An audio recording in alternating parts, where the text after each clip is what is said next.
Welcome to Open Tables.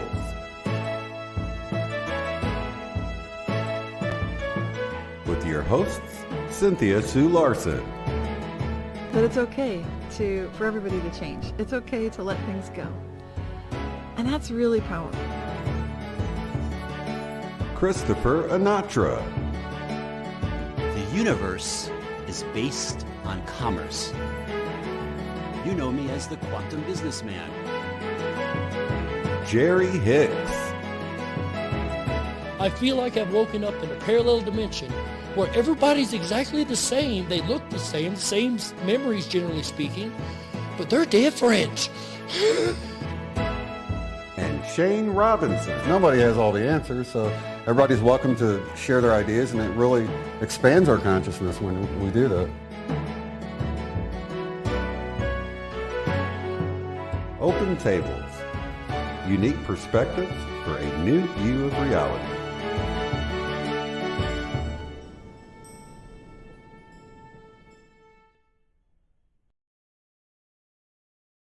Hello, ladies and gentlemen. I remembered to unmute this time. Haha, I'm already winning. Welcome to IMEC Open Tables, Season 2, Episode 8. It is an honor and a pleasure to have every last one of you guys here with us. Before we get started, I'd like to go ahead and bring in the rest of the IMEC team, as it takes more than just myself to do this amazing show that we do. First, I'd like to bring in Miss Cynthia Sue Larson from RealityShifters.com. Next up, we have Christopher Anatra, the quantum businessman. And of course, Mr. Shane Robinson from Unbiased and On the Fence. Together we are the International Mandela Effect Conference. It's so great to see you guys. Absolutely amazing. We were short on time, so we'll catch up with each other here in just a moment. First, we've got a little bit of legalities we have to go through, folks. The content you are about to watch is meant for thought and consideration. Please be respectful of each other and opinions shared. This is a safe space to express thoughts, ideas, and information. Please note that no copyright infringement is intended with regard to inclusion of short excerpts of material, which we have quite a few of today, that are included in accordance with fair use under Section 107 of the Copyright Act. There we go, folks. With all this legalities out of the way, let's go ahead and jump to the next slide real quick, because I don't remember. Yes, we're going to go through the show agenda real quick. This episode's sponsors is, of course, first up, though we've got a little special piece coming up before we do that. Then updates from myself, Cynthia, Christopher, and Shane. Next, we'll have the Golden Mandy polls. They are open, folks, and we are going to show you how you can go vote. We need to hear from you guys. We have a message from the Pikachu Mandela Effect. What could this be, folks? As well as a strange FDR coup attempt. Now, I can't wait to get into a lot of this stuff, like the Cokesville Miracle. This is one that, wait till we get there, folks. It might even tear you up a little bit. Rouvois UFO sighting. What's this about? Search engine bias and reality shifting trends. I'm really, really excited about every one of these topics, folks.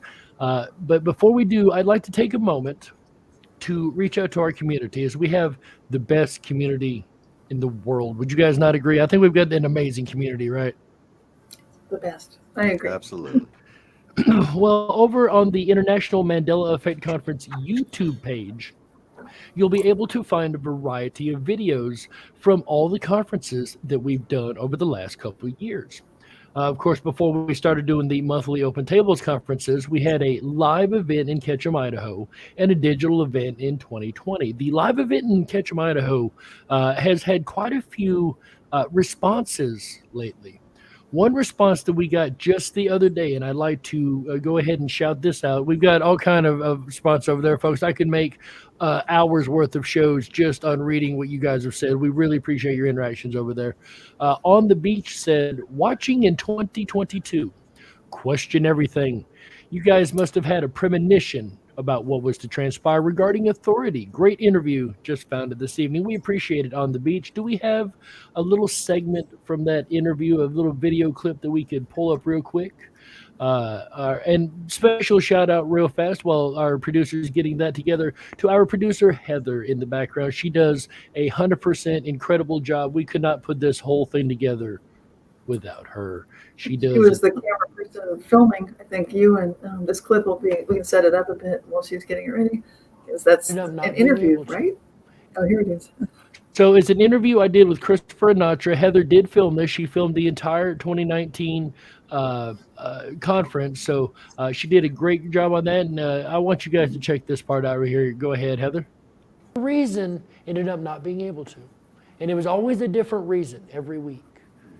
5 times in a row this happened. I ended up needing the money for the conference and it worked immediately. It was like fate said no, and I said, yeah, I'm going to do this. It said, no, you're not. Right. And every time I said, yeah, I am, I said, no, you didn't hear me. You're not. Yeah, and that could actually be at like another level too. So the concept is we have a higher self, we have guides and guardians that watch over us, and sometimes they could kind of influence the way things go as well. But that would still negate our free will, is the point. Well, let's say they could help direct the situation. They can give you clues. Because according to my will, I was going out of town, but it got negated 5 times in a row because I had to use it for the event, which is fine. But the fact that it played out like that really made me question the idea of free will versus predeterminism. You know what? And you just said the magic word, question. Question everything. So Absolutely. Even the audience that's listening to us now, question everything that we say. See if it like resonates with you. And that's how we grow. That's how our consciousness just will expand. And I love you bring that up. I am one of those people that is a staunch skeptic. As much as I believe in all the things, I try to disprove them. That's how I prove them. Always question. I don't care if you hear it from a preacher. Always question the motive and what they're saying. Take them to task. Pause.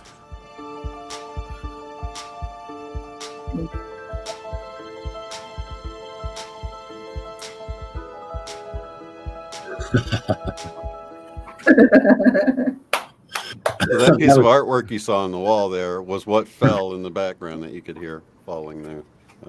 Question everything. And they're right. With what has happened after we did that interview, we had no idea what was coming in the next couple of years. And we've learned as a collective, question everything. And if you want to even interact with us even more, besides going to our International Mandela Effect Conference YouTube page or IMEC.world, our website, imec.world. That's right. You can also interact with us on Patreon. We have a number of subscribers over there on the Patreon. Subscribers that I'd like to go ahead and give a quick shout out to. And if you want to add your name to this list. Oh, I was going to say, do we want to talk about this little comment that came through on YouTube? I think this is an opportunity. Then we can thank these people specifically. Well, we're still thinking fresh in mind about that clip. I'm blown away by the relevance of it today. And even though, I saw it when it came out, I was there. And of course, I'm a big proponent for skepticism, doubting everything, even your own doubt. Be skeptical of everything, even your own skepticism. I write that in my book, Reality Shifts. We believe that here. And I am just so amazed at the way we came together. This whole question of free will and conscious agency and levels of consciousness, these are key concepts here. So I don't want to lose this moment. And I'd love to go around and just have people share what you're like, especially you guys, Jerry and Chris. What are you thinking now looking at this clip? Yeah, I mean, I'll say something first. First of all, like Darth Vader, question authority, and Darth Vader's picture comes off the wall. That was like really interesting. I'm looking around my office now to see if anything else falls off the wall while we talk about things for a few moments, right? But everything is synchronistic. So we're talking about our higher self and how we get nudges from guides and guardians and synchronicities and all these different things. And we're talking about something important. And then part of the picture falls off the wall. So I thought that was really, really cool. Definitely one of those priceless moments of the convention for sure. And I'm so glad we caught it on film. That's the other thing too. We could have talked, this could have been a story, but it was actually on film. So everyone that watches it can observe actually what happened to us and see the surprise on our face when it happened. We were both quite shocked when that occurred. We just the look in each other's eyes at the same time. What? But yeah, like I didn't even realize at the moment of in the moment the fact that we were talking about what we were talking about. I do think And I that's think really neat that was pointed out by our commenter here. That it didn't click that we were talking about question authority and then Darth Vader of all of them falling, right? Uh, and I was the one that was sort of silent in the background, but I was there and kind of texting back and forth. And the question came from the artist who created the work. I mean, she knew which one it was. I just said I didn't give it away. I said one of the artworks fell off the wall, and she responded, Darth Vader. Like, yes. I seen That's these right, and if texts you- too. I can verify that actually. And if you remember right, the way that artwork was designed is the neon ran around the frame of it. So that Yeah. hard piece of art fell and hit the glass of the neon, but didn't break it either. You Right. know, and I was really surprised that it hit the glass because that neon tubing's pretty fragile, you know. Oh yeah. And it was a perfect premonition. It was the perfect segue into everything that we're still holding together, which I think is amazing. And that's a credit to the whole community, you guys that are watching us, and all of us here at IMEC, that we're still together. So I think this is huge, and I think that's a part of the whole message too. To stay together as you question, maintain the relationships, keep caring, stay connected. There's another little nugget in there from Jerry that I thought was great, and it's really what's helped me grow so much over the years. And it's like going to the toughest question about something, you know, instead of kind of going the low hanging fruit, just go to the most difficult question about something. And if it doesn't add up with that, you can kind of just move on, you know. So questioning stuff and then going for those difficult to, you know, prove things can really reveal a lot to you. You know, it's really helped me a lot with a lot of the religion I was raised with. So. Wow. think Like, I don't even know what to say to that, sir. The fact that something I've said has impacted you that immensely, that really, I can't tell you how much I appreciate that. Absolutely. Yeah, and I think we're all experiencing these things. Everything from repeating numbers, right? Don't we all see repeating numbers on the clock? So we're constantly getting all these synchronicities. So this isn't anything new, or this really shouldn't be any unfamiliar territory for any of us. No, and it's picking up all the time. Yeah. And I love this question that came from the community because it's bringing attention to the way that we're reading these signs and signals and the way that we do this together. So thank you for everybody that comments, all the comments on the YouTube channel. Thank you. From the bottom of our hearts, we really, really appreciate you. I could not have said that any better, Cynthia. I fully agree. You guys are what makes us. We do this for you guys. We don't do it for money. We don't do it for fame and fortune. Lord knows there's none of that in this. We do it for you guys. It's to give back to the community. It's to help grow the community. It's literally to help give back and move forward the conversation of the Mandela Effect publicly and internationally. So it's because of, for, and with you guys we're able to do this, and we cannot tell you how much we sincerely appreciate every last one of you guys, whether you're live here with us today or watching on the replays later on. You're all important to us.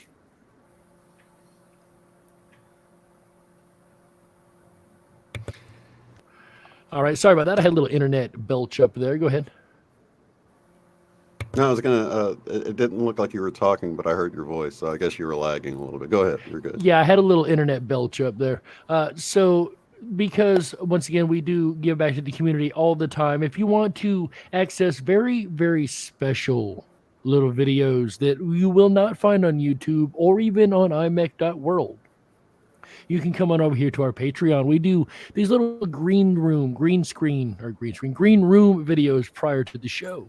And we put those up after the show each month. So a couple of days after the show, you can go over, and as a Patreon subscriber, you're going to get access to these special videos that you're not going to find anywhere else. Like our amazing Patreon sponsors, JD Peterson, James, Colleen Learley, Jody, Jason, Ram, Josiah Barnick, Baricious.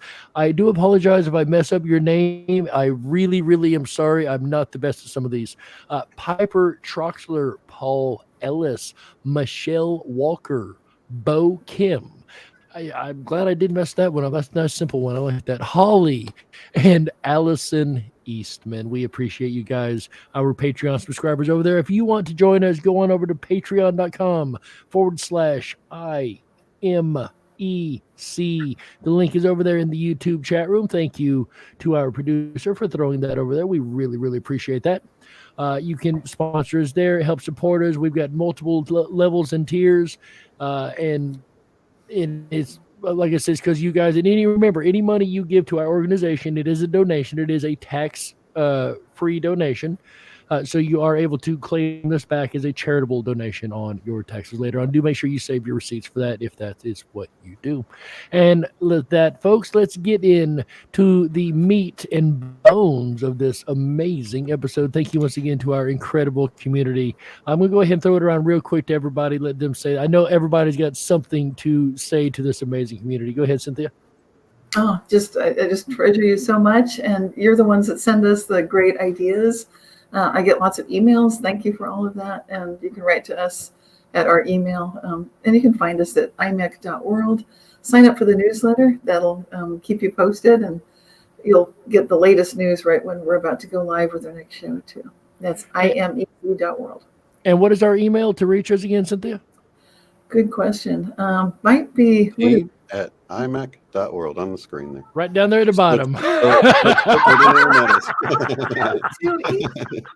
And I did want to mention to our patrons as well that if you want to remain anonymous, just let us know when you sign up that you don't want your name on the screen. Totally. That's fine. We still love your support. Yeah. So we appreciate you. Chris, you got anything to add, sir? Is this the part where we give our personal updates? I'm confused. No, just we were talking about the community and how thankful we are for the community and our Patreon subscribers. I just want to throw it around in case everybody wanted to throw their own little personal. I just want to say I can't wait to the time when we all get together in person, physically. Having our human avatars all together in the same area to have that interaction. So. I know that we've been talking about planning something in the future. So hopefully, what we did in Ketchum was like really important. So I'm hoping that next year something comes together where we do that and we could actually meet everyone and have really good conversations and get to know each other as friends. You heard it here first, folks. 2023, we are actually talking about a new Mandela Effect conference in person and live. I think we have the place picked out already. There's a lot of details we're still working out in the background, folks, but no, we are planning something big coming up. You heard it here first. Thank you, Chris. Appreciate that, bud. Yep. All right. Now, with that said, once again, thank you to the entire community. We can't do this without you. We wouldn't do it without you. And it's because for and of you guys that we even exist. That's why I had the original idea in 2016, 17, and 18. That's why we come together in 2019. That's why we've all come together and created this amazing conference for you guys. So it's always been about the community, always been about giving back to the community, and we really appreciate you guys interacting with us. We'll get into more of the interaction between you guys and us here later as we have another way you can interact with us in the community. That's right, folks. But before we do, are we ready to move into the meat and bones of our sponsors, Miss Cynthia, team? Sure. Let's go. Let's do it. Excellent. Let's do it. So everybody knows I have a little soft spot in my heart for all these Lazarus creatures. This has been my big thing with these mandanimals. I'm not 100% of the mandanimals, and I've always stated publicly, I don't know every animal, so I'm not going to claim a lot of mandanimals just because I'm quite ignorant of the animal world. That said, the Lazarus species is something that has intrigued me because you've got animals literally coming back to the timeline that have been gone for a number of years, like this cute little dude right here, Gilbert's Potteroo. Was Cynthia or who found this one? This is so adorable. This was sent to me from an email, and I was so happy to see this. I love the Lazarus species too, and this little creature is a tiny, like a marsupial that looks a little bit like a kangaroo. Some people say that. To me, it looks like more like a mouse or something, or a squirrel. It's a tiny little creature. But the important thing here is that it's been missing, gone, presumed dead for over 120 years. And for that long of a time to go by with no sighting, is quite noteworthy. So that's why this is really a good sign when we see animals or plants come back from extinction. And this is one of those things that was prophesied about these transition times, this great awakening, the Hopi would talk about moving into the next world and so forth. And that's when the extinct animals come back. Well, we're definitely seeing it. It is ushering in this, what we talk about, this golden age, but this is a beautiful example. And I don't know if anybody wants to read into what this particular creature might mean to them. It's called Gilbert's potoroo. And it's, I don't know how large it is, but it doesn't look that big. I've never seen one in real life, obviously, because it was extinct for my entire lifetime until now. So it's worthy to welcome it back to the world. And, I think we're honored to be able to do that on this show. He does have a little bit of gold on the shoulder. I don't see a whole lot in there, but just a little bit of gold in there. You guys see that? Am I crazy? No, I see it. Yeah, and the That's Lazarus awesome. species is what's so cool about that, that comes from, Jesus raising Lazarus from the dead. So it's like once thought dead, now alive again. So I love the biblical reference, but that's what we're looking at with the Lazarus species. So it's officially recognized as something that was and then wasn't and is back again. So it's a little bit different than what we think about a Mandela effect, really, right? So. Soul Small University, I have to point this out real quick. This is too funny. So, wow, that mini kangaroo looks like it eats like me. So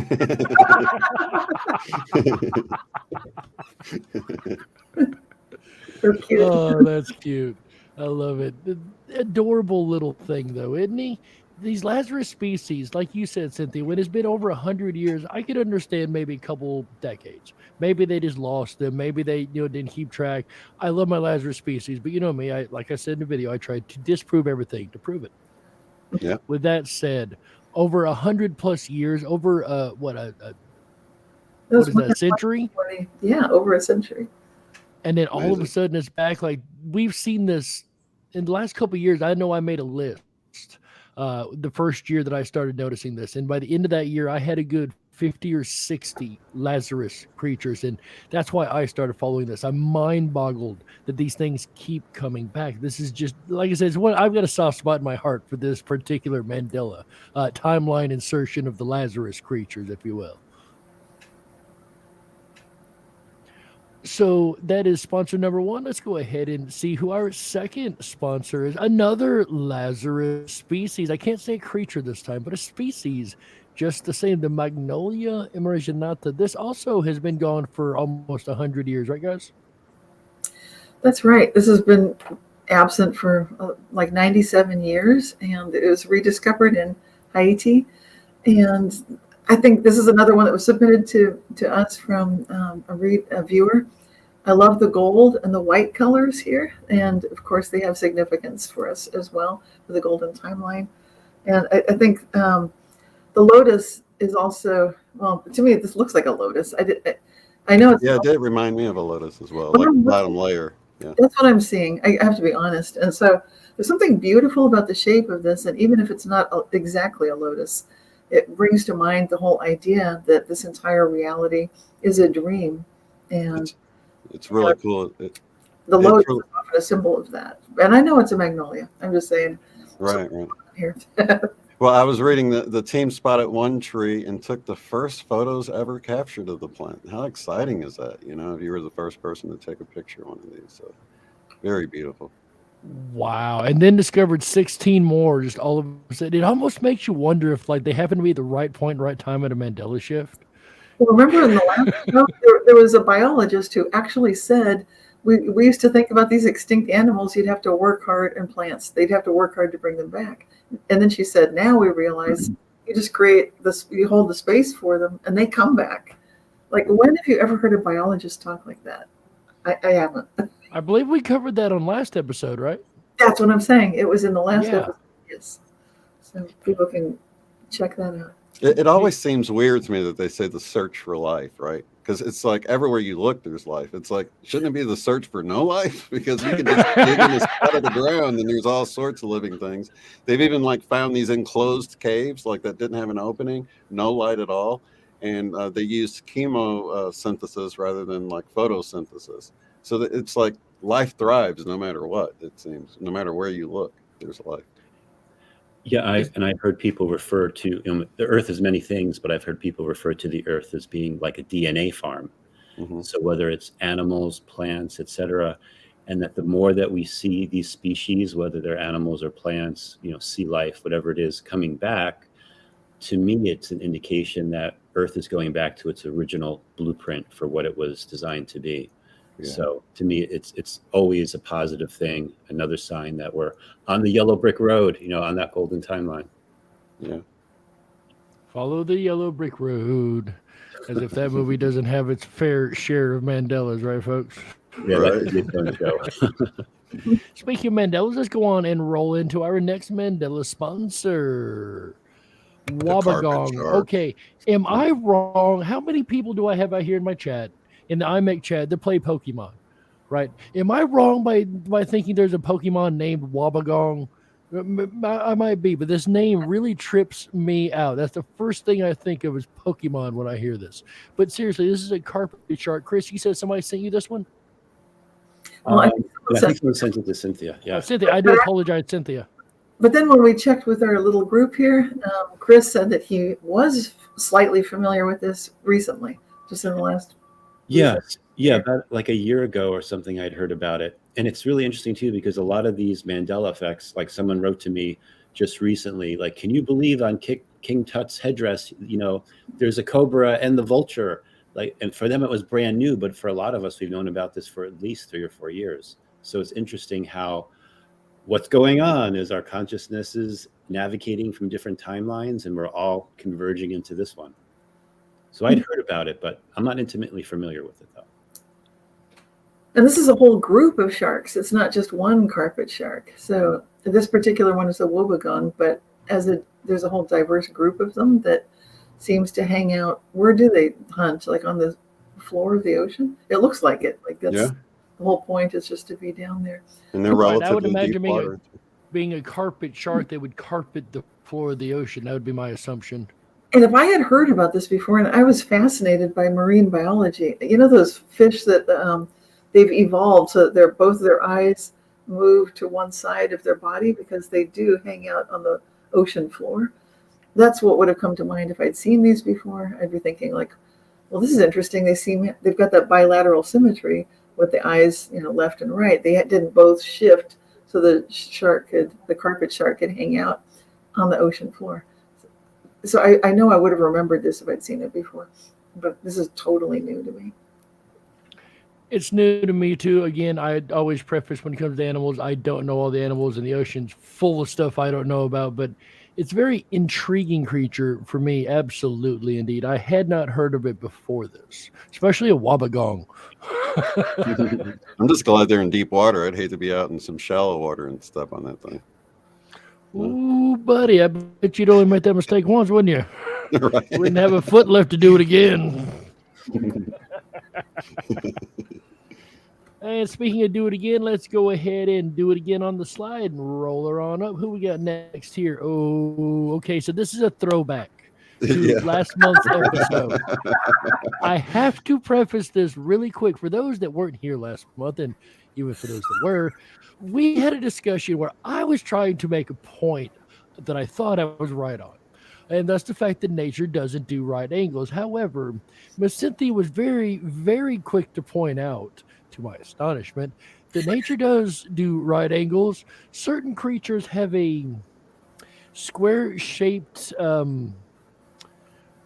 excrement, I guess is the nicest way I could put this.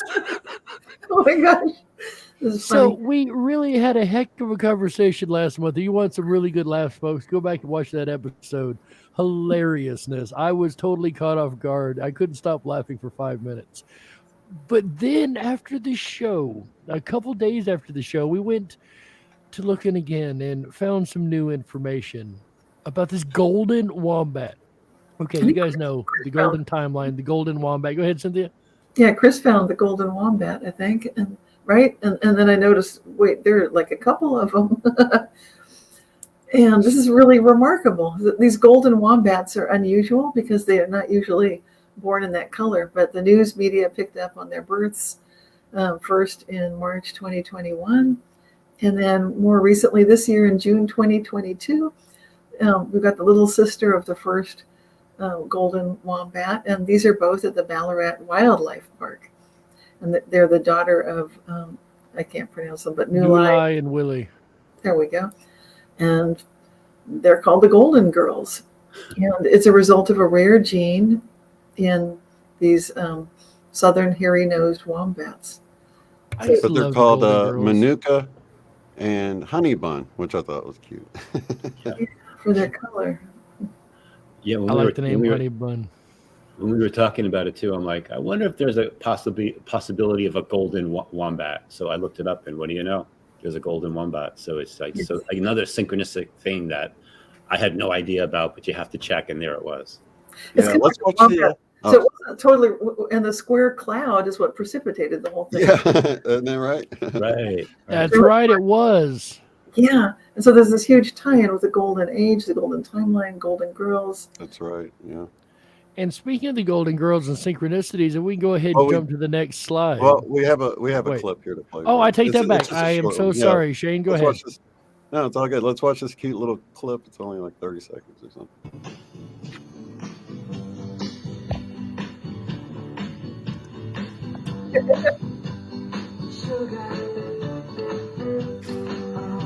Look at that thing, how cute it is. Oh my god. That's adorable.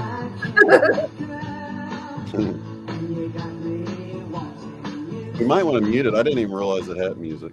Okay. Oh, it's a short, but it was just short enough. Thank goodness. That is absolutely adorable, folks. Sugar, honey, honey.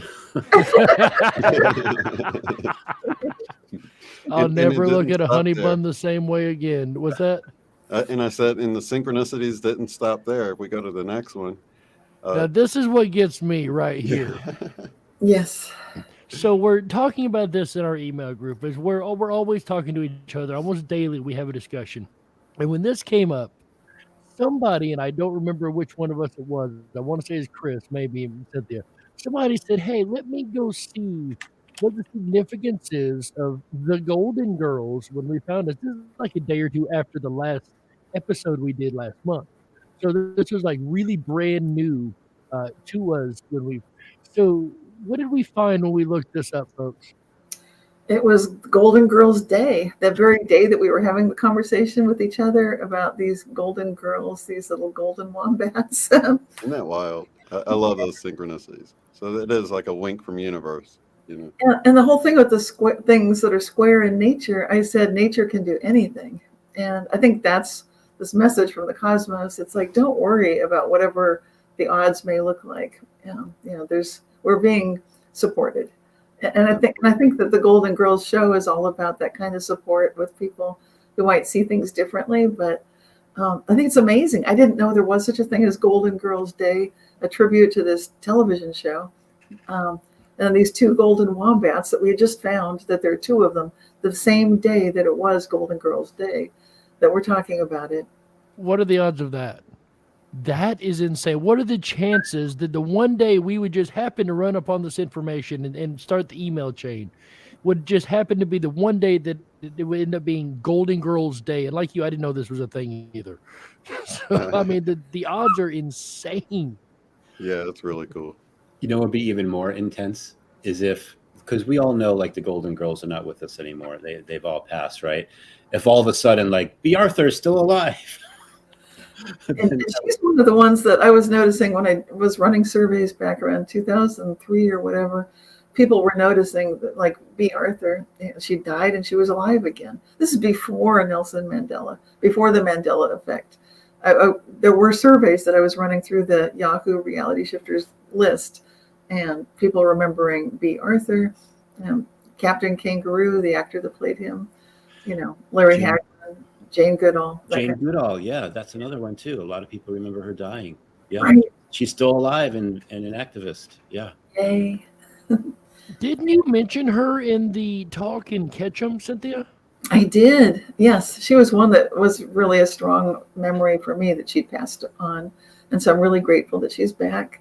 And then just some. I think I mentioned also an actor, Benicio del Toro, and he's just a really quirky actor, but he's a scene stealer. Like if you're watching a movie, The Usual Suspects or something, and he's incomprehensibly muttering something, I just find myself riveted to that guy. Like, what is he doing?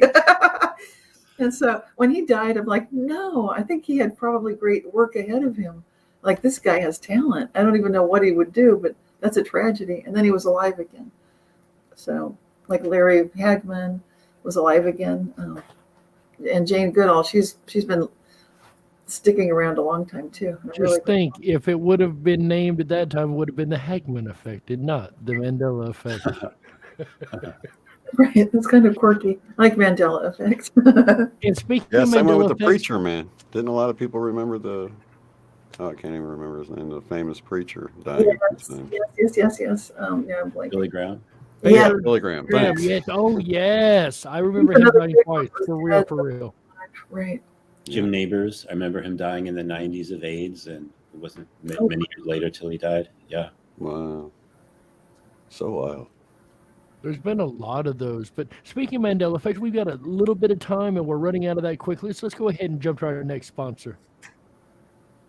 Wood bison. So Yes. tell us about this wood bison. Who found this one?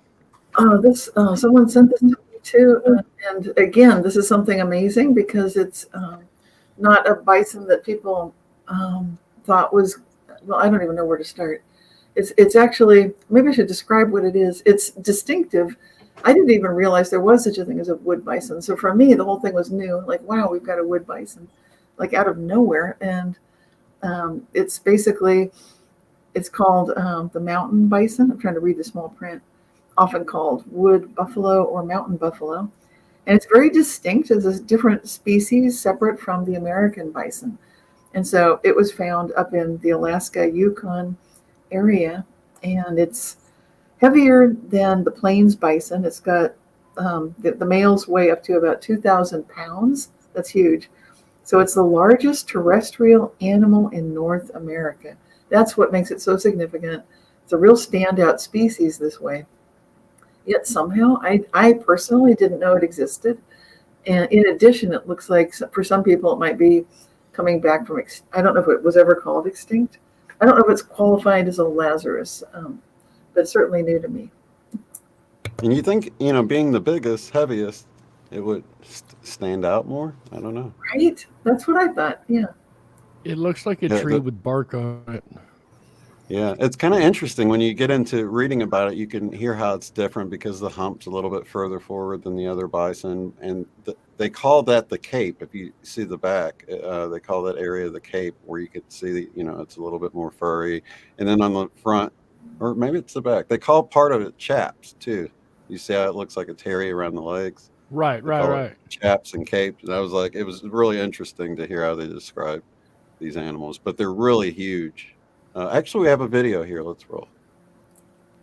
This morning, the return of America's elephant. That's how many refer to wood bison, the largest land mammal found in North America. Wood bison were declared extinct in the 1900s until a tiny herd was found in a remote section of Canada. That discovery helped launch a program that has reintroduced these giants in the U.S. To see them up close, we visited the Alaska Wildlife Conservation Center, an hour outside Anchorage. And so this field over here is their winter pasture, but during the summer we do rotational grazing. From a distance, they look just like prairie bison, that quintessential symbol of the American West.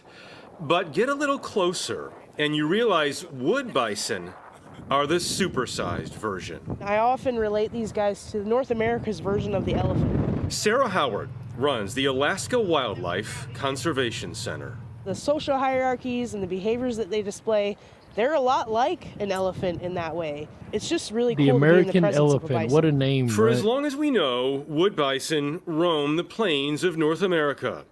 The indigenous Athabascan people of Alaska relied on them for food and shelter for more than 10,000 years. Until in the late 1800s and early 1900s, the wood bison disappeared. They were thought to be extinct. About 65 years ago, a small herd was found in a remote section of northern Canada. From that batch, the wood bison reintroduction program was eventually born. These guys being grazers, Alaska doesn't have any grazers. We think about moose, and moose are actually browsers. That means they eat woody vegetation. They're not on the ground eating all the grasses and sedges. So having a bison back out there just creates a healthier environment. It creates a healthier ecosystem from animals the size of bison all the way down to the voles and the mice. Wow. Yeah, that is wow. So this is actually, it was a Lazarus species. Yeah, it really was. Yeah. 5 years ago, but I've never even heard of it. And I think, how about you, Chris? I'm not familiar with it, but it gives me a lot of hope for the future, not just for this species, but other species like the passenger pigeon and those type of things that have like disappeared, but every once in a while someone spots what looks to be a passenger pigeon someplace in a remote part of Minnesota or Wisconsin or something like that. So yeah, having all these species come back is a wonderful thing. And we should give credit to people that are helping to bring them back too. And I'm so glad to see people are doing that. So it's not, we don't want to rely totally on humans not needing to do anything. I think it's great when they get involved. And Leroy Little Bear has been doing a lot with these other bison.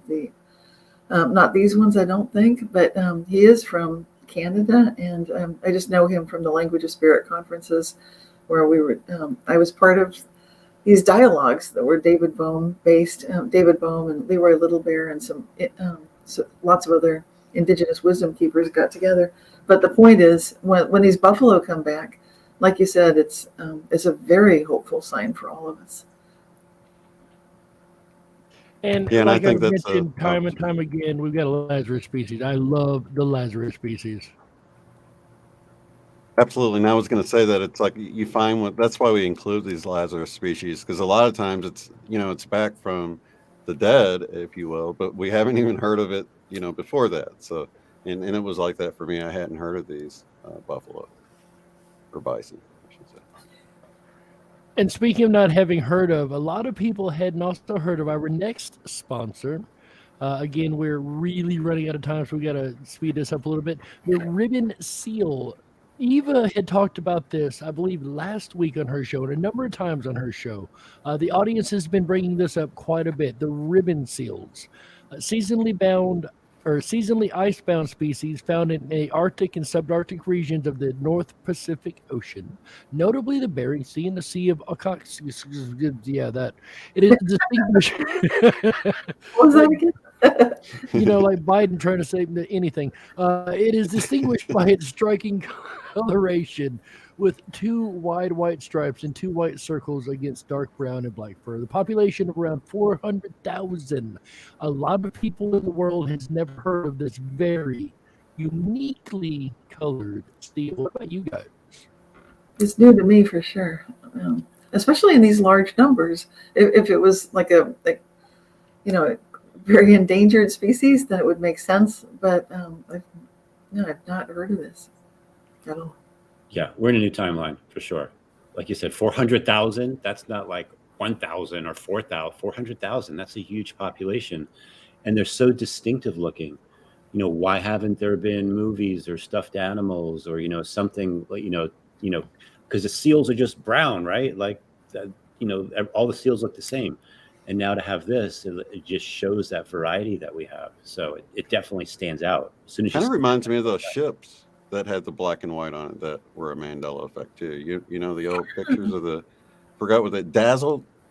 Razzle dazzle. Razzle dazzle. Yeah. Kind of reminds me of that a little bit. So I guess, because it seems like it would make them stand out more, but maybe it is sort of a camo, if they're out in the water. I don't know.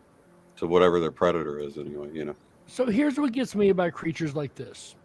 I don't know about you guys, but I used to love watching these animal documentaries. And you can find all the different, they'd show seals and sea lions and walruses. And I don't ever remember them pointing out a ribbon seal in these things. And when they did talk about things like seals and animals, creatures in the water, they'll talk about how their coloration is typically for concealing them so they can blend in and not be eaten by predators. And so, for example, they'd have a white underbelly. So if the predator's underneath, the white blends in with the sky, and they'd be dark on top. That kind of coloration is typical. But this ribbon thing, it does not blend well. You know, it looks like that would make one of these seals more of a target. It's funny you said conceal. Special SEAL team, the SEAL team operative. You know how humans will like hunt seals and so forth, and people might wear a coat or leather made out of seal. I've never seen this in like a type of garment or a type of, you know, product from their skin. To me, that would be something that would be like unique. Like, oh, this is my ribbon seal coat. I'm like, oh, okay. But you know, I've never heard about anything like that in any timelines I've ever can remember. Yeah, exactly. And I can't tell if the ribbon, what the pattern is. It almost looks like white circles. You can't really tell from this single picture, but I think it's got, I think it differs between the male and the female. Does it say on that? Oh yeah, with two white stripes and two white circles. right.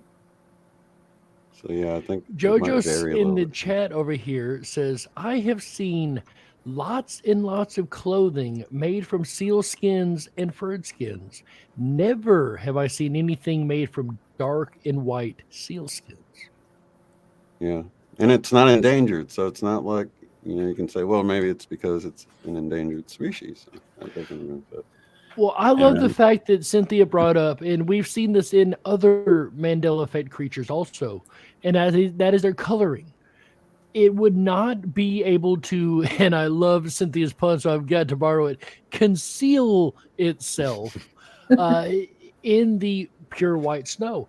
And we've seen this on a number of Mandanimals, that they have this strange coloring pattern that is not a natural thing you would expect nature to do. Like you would expect the species to have this in a natural evolutionary sense of speaking, right?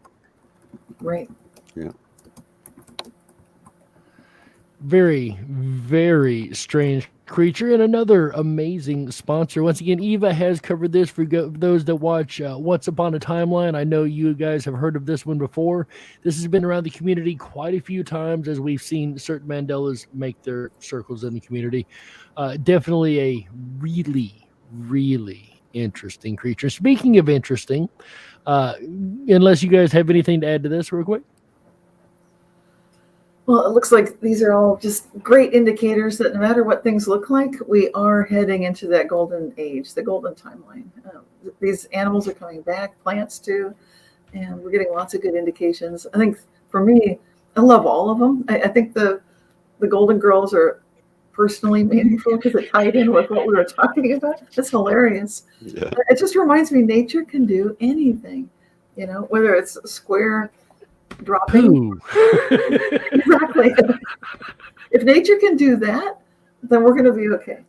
So I still can't believe you guys, I say we as a team, found it on Golden Girls Day after having such a big conversation last week about square poo.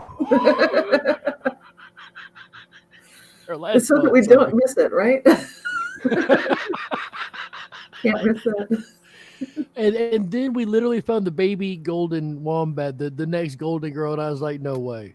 Yeah, Chris did that. No way. And then there's two of them, and then it's Golden Girls Day. What's going on here? What are the odds? It's funny what can happen in a month, but literally right after the last episode, right? Go ahead, guys. It all started with square clouds, too. And that's, I don't know what, maybe since people might be new to this whole thing, Chris, do you want to remind us what the square clouds meant and what's the significance? Yeah, the square clouds are a really interesting phenomena. And I should have taken a picture, but I've seen a square cloud myself, like looking out my window over here, and I'd be like, that's not right. But the whole thing is, what could these square clouds be? Because in nature, it doesn't make sense that a cloud is square, and that's related also to the cities people see in clouds, and they say that it's a phenomena they're seeing. I forget the name that they use for it. The technical name for mirage, basically. Yeah, basically the technical name for Fata mirage. Morgana. There you go. Way Yeah. to go, Jerry. Thank you. Yeah, but when you look at it, it looks like a city. Like, okay, it could be a mirage, but it looks like it could be a city, and it's not reflecting anything below it. So that whole concept is interesting, and then how that could tie into the legendary cloud cities of Lemuria that phase in and out of time. And that's how they've been able to escape a cataclysm in the past that had to do with an ancient civilization called Lemuria. So those type of things, it just adds more interest to everything that we're talking about. Absolutely. Yeah. It reminds me of the Hopi mythology too, of following that cloud by day and the moving cloud. They didn't say square, but then you're wondering, like, what was the big deal about a cloud? How would you know which cloud to follow? Like, oh, you know. Like, but how? It's like, okay, maybe it's a square one, or the moving star by night. Yeah. Interesting. It's really interesting that it led into where it led to. So very, very strange indeed. It all goes back to the golden timeline, as you were mentioning, Miss Cynthia. And we've seen from the beginning the golden timeline. And nope, go on back to the screen. That's exactly where I was headed. That's exactly where I was headed. Heather's psychic. I have had a golden month, but before we get to me, Cynthia, how has your month been, ma'am? It's been really interesting, and I'll be talking, I think we've included a whole section on what came up for me, because 3 different people wrote to me about the same topic, and when that happens, then it's significant. And it's something I thought that I'd covered a couple of years ago, but apparently not. I know I mentioned it at our conference, and so it's where we'll be talking about the reality shifting TikTok trend. And I think in the 2020 conference, I in passing mentioned what a big phenomenon it was, with millions of views of these things. But we'll definitely cover that as one of the last things we touch on today. So I'll hold off, and that's my big thing. I'll wait for there you go. Stay tuned, ladies and gentlemen, for the update later on in the show for the project Cynthia has been working on. If you've been catching some of her videos on YouTube, you might also be able to kind of guess what she may be in reference to here. Cynthia, real quick, where can they find your information? Oh, thank you. Yes, realityshifters.com is my website, and I've got a newsletter there, which I send out free every month, and it's been more than 20 years. So all the archives are online. You haven't missed anything for those who are obsessive and want to make sure they get right at the beginning, where it all started with Uri Geller sprouting seedlings in his hand in 1999, and going forward, everything's there. And your YouTube is also Reality Shifters, yes? Not sure, but I think maybe it's my name. Cynthia Sue Larson? I think it is, actually. Yeah. I was trying to get you to say it, but yeah, I think it's under Cynthia Sue Larson on YouTube. Folks, do check her out over there, as well as realityshifters.com, where I've been subscribed to for a lot more years than IMEC existed. I'm going to put it like that. But my month, ladies and gentlemen, to go ahead and get mine out of the way, has been absolutely incredible. I've got an amazing job, an amazing new den. As you guys know, over the last couple months, we've got a new den we have got access to, as the other one got a little compromised.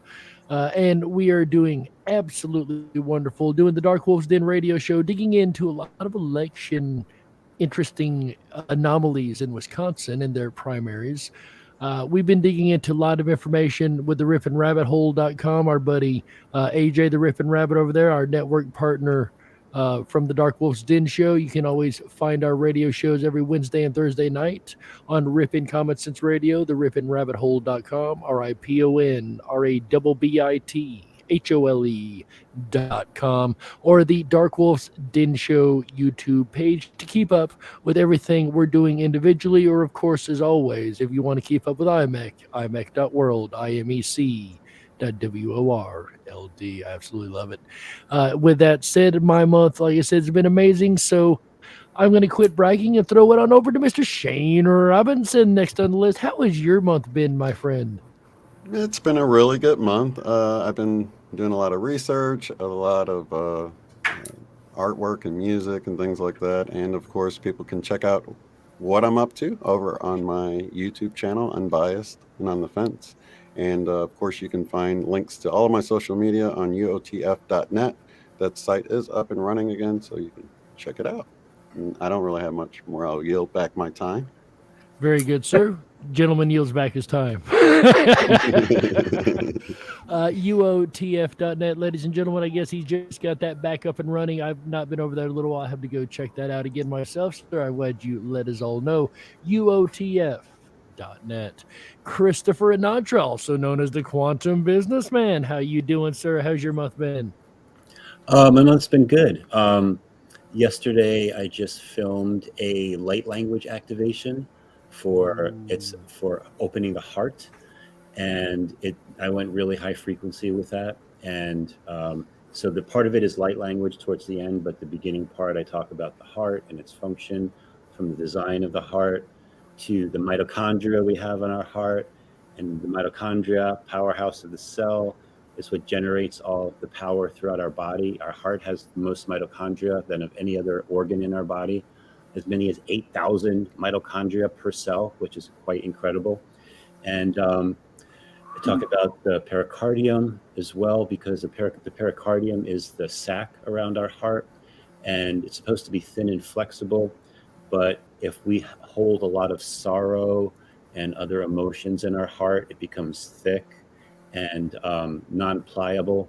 So if you think of the heart like technology, bloatware, malware, viruses, and about like removing that. And so when people watch it, I also give a caution too, because part of it is opening the aperture of the heart, and then you let your higher self or your divine self control the opening of that aperture. And the thing is, when it starts to open, you need to also be releasing sorrow and these other emotions. So I tell people to be ready that in case they start to feel things like having a somatic release, it's all part of the process, so that your higher self can step in, and then the bliss can start to flow in. And then when your heart gets activated, that's when you start to have all these psychic abilities turn online. Like your heart is the center for everything. So I'm really happy about that. I'm hoping that in the next 2 weeks, I've got that edited and ready to put out. And a lot of people have been asking me to do a light language activation. So that was the first one that I did. I'll be doing more, and then creating more Symphony of Realities videos as well. So I've got a full schedule, and it's all really cool stuff. One of those things where when I wake up in the morning, I'm like, I can't wait to do whatever I have planned for the day. So that's how my month's been going, and that's how the months are going to be going for me in the future. Mr. Chris has been a busy, busy man, and we appreciate all the work and research you're doing over there. Mr. Chris, also known as the Quantum Businessman, where can they find all this amazing work you're putting out, sir? Quantum Businessman on YouTube, and my website is quantumbusinessman.com. And you can reach me at chris@quantumbusinessman.com as well. I love how we've all got our own websites now. That is so awesome, including IMEC.world. Real quick before we get into this, I just have to ask a question, totally off script. We haven't even discussed this backstage. I'm just curious.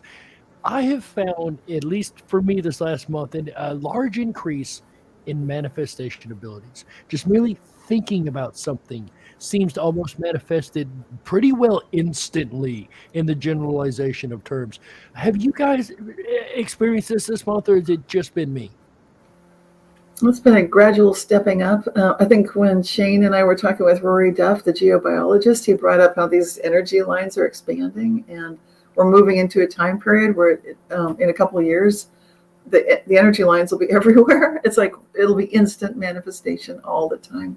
So I think that's what it feels like to me. It feels like we're experiencing that. Like, I agree with you, Jerry. And it seems like these kind of like the time that we notice with the equinoxes and the solstice, those times, and then these energy lines, the combination or with both of them sort of expanding through time and space, so that we are increasingly noticing that it's like the energy is available to us. So whatever we're thinking, whatever we're feeling, and whatever we need, if we're all lined up, it'll just be manifesting a lot faster for even people that never noticed this before.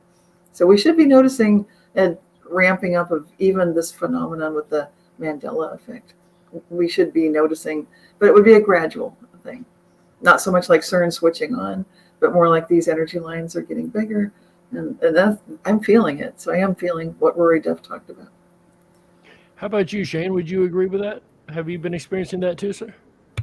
Yeah, and I've even noticed an uptick in sort of reframing things, or a shift in perspective. So it feels like maybe something needs to be done, but then you look at it a different way and you're like, oh, I've got all the pieces I need for this particular problem. There wasn't even really a problem to begin with. So not only manifesting solutions, but also realizing that solutions are already there for some things. And that's happened a few times, where I'm like, wow, I just looked at this completely different, and I have everything I need already.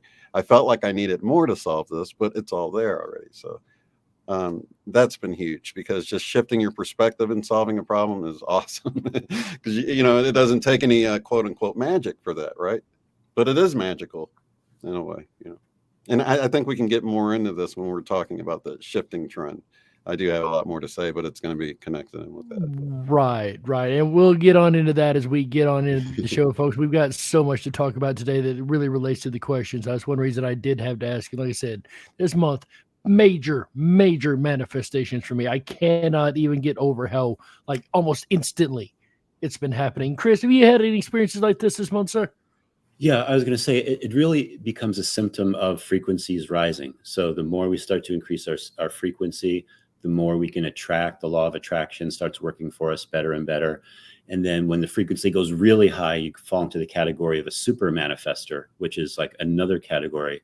But just as a caution, that you can manifest good and you can manifest things you fear. So totally. Yeah. It works both ways. Yeah. So I say like the 5-second rule, like train yourself. Like if you start thinking about something negative, don't think about it more than 5 seconds. Just get rid of it, because you want to keep focusing on the positive, because we're powerful manifestors, and you don't want to bring like anything dark. Like if you're afraid there's going to be big food shortages and you're prepping for this, you might manifest that into your reality. But if you're not thinking about that, and your thoughts are more positive, it won't manifest. So keep those things in mind. Yeah, Like the I guy think that's feelings scared are of an important snakes thing. and then on a walk suddenly keeps running across snakes because he keeps thinking about, I'm going to see a snake. Oh my God, I'm going to see a snake. That happened with a friend of mine. We were on a walk in the park, and I'd never seen so many 6-foot long snakes, and I didn't know we had snakes that big. I'd never seen them ever. And so I turned to my friend and I said, "Are you afraid of snakes?" She said, "Deathly afraid." I said, "Well, this is how it's happening." It's like, this is astonishing. I like snakes, but I've never seen 6-foot snakes in our park. Never. Like, I didn't know they existed. It was amazing. Yeah, you're right. These are excellent points. It's like the 5-second rule. Reminds me of dropping things on the floor, for the 5-second food rule. Exactly. You beat me to the joke. I was going to say, I like that 5-second rule a lot better than the 5-second floor rule, right? Questionable. I thought it was a 3-second rule. You guys are gross. Well, if it's the wombat droppings, all bets are off. Like, no, If you see square things on your floor, do not try and eat them. it's not food, not food. Oh, goodness.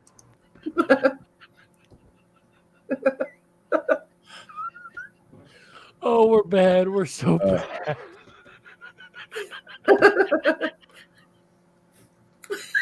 All right. The audience doesn't come here to watch us laugh, although they're probably laughing their butts off right now. Edda's laughing our butts off. But I vote that we carry on. Speaking of voting, are you going to vote, Miss Cynthia? Well, yes, in the sense that I've nominated someone, I have. So I've tested that out. And hopefully this is the correct link here. But we are looking for people to nominate the Golden Mandy award winner for 2022.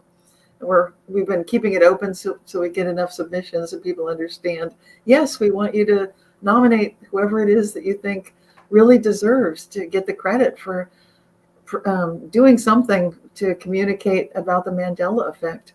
And it could be any one of us, could be someone else that you like entirely, could be a researcher, it could be a reporter, it could be a movie. So it's basically, I think the two questions say it best, just tiny, tiny print here, but What Mandela Effect over the past year has shocked you the most? And I know there's a number of really interesting Mandela Effects over the last year that I'm quite shocked about.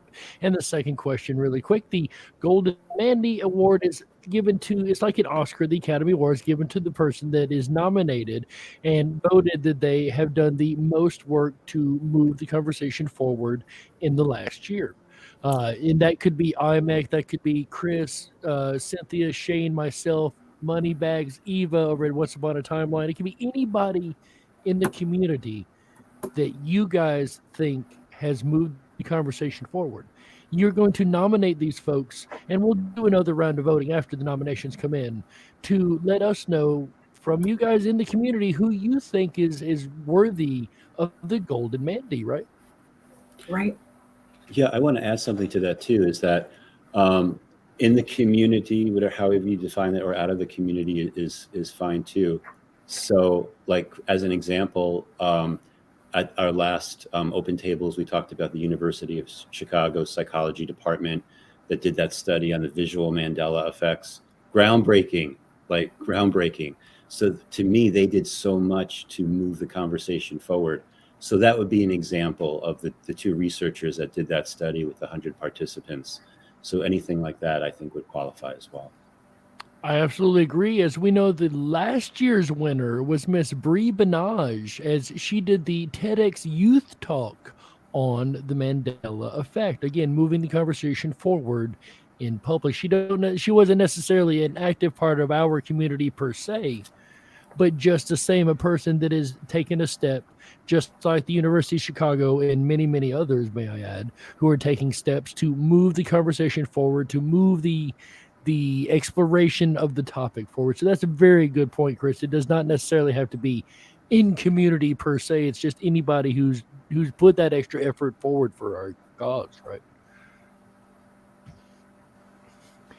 So do make sure that you put your foot forward and drop on over to surveymonkey.com/r/6L78W5G. Yeah, it's pretty random, folks. It isn't a really cute one this time.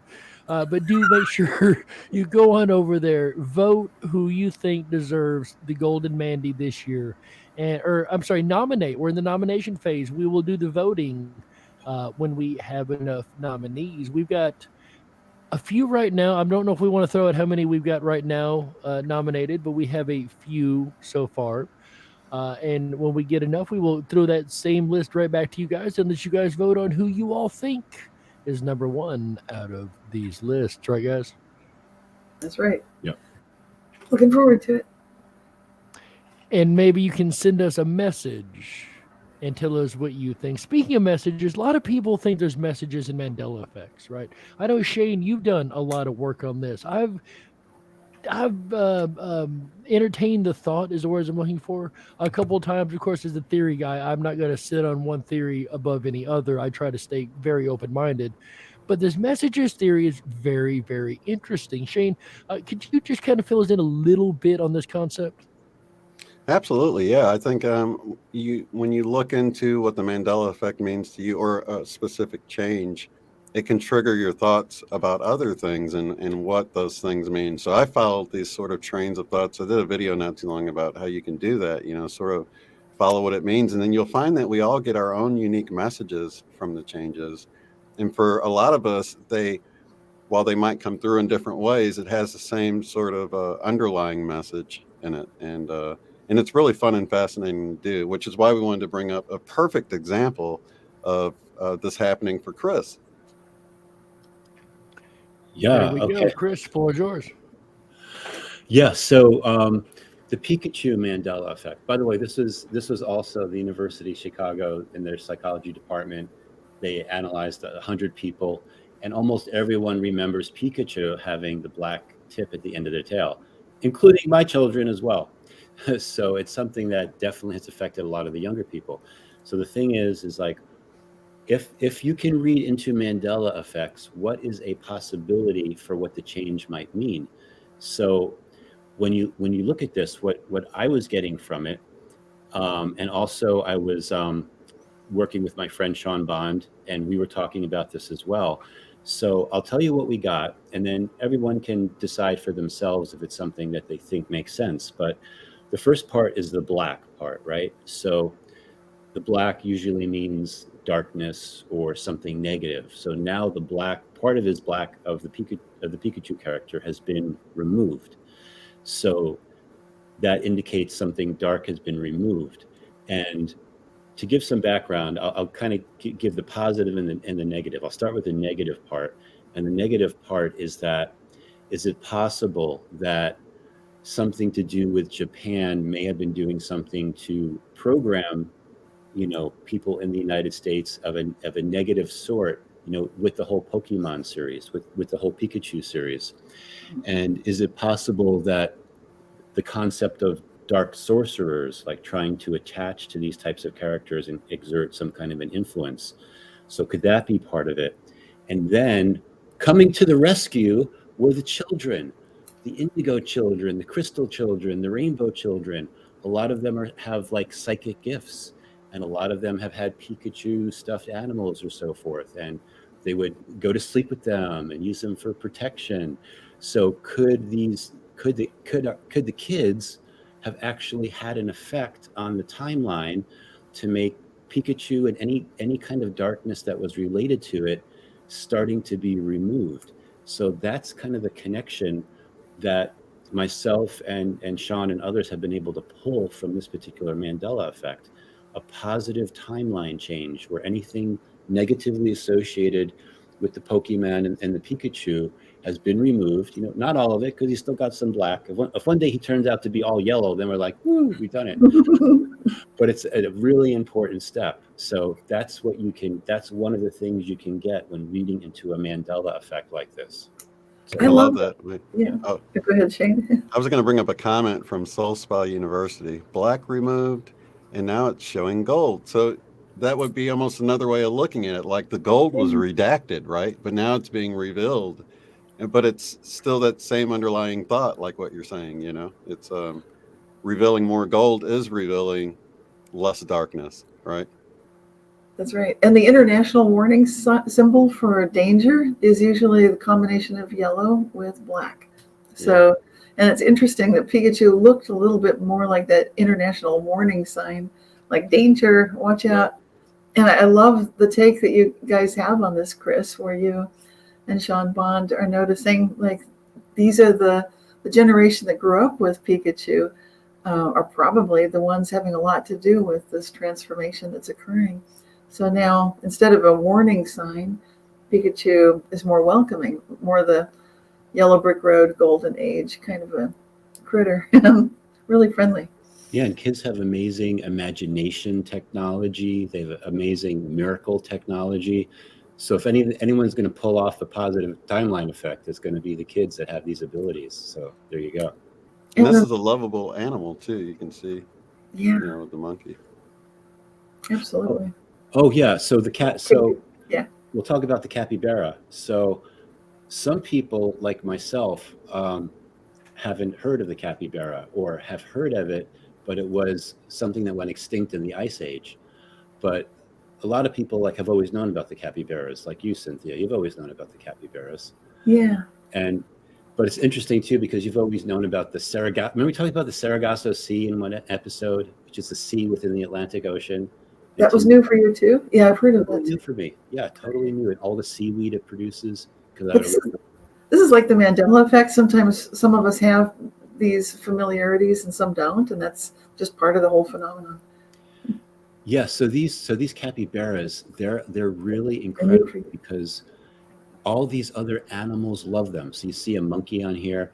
You can Google capybara, and you'll see alligators hanging out with them. All kinds of different animals that you would never think would get along with a capybara. They all love the capybaras, so they want to be near them. So the capybaras are really incredible because when you read into them, they have an overpowered heart DNA technology. Their emotional body is off the charts. They have these love abilities. They're like the sanctuary in the storms of sadness. They can create heart purification. empathy. They can transmute negative emotions. They're really good with goodness. They have a deep connection with divinity and the source within all sources.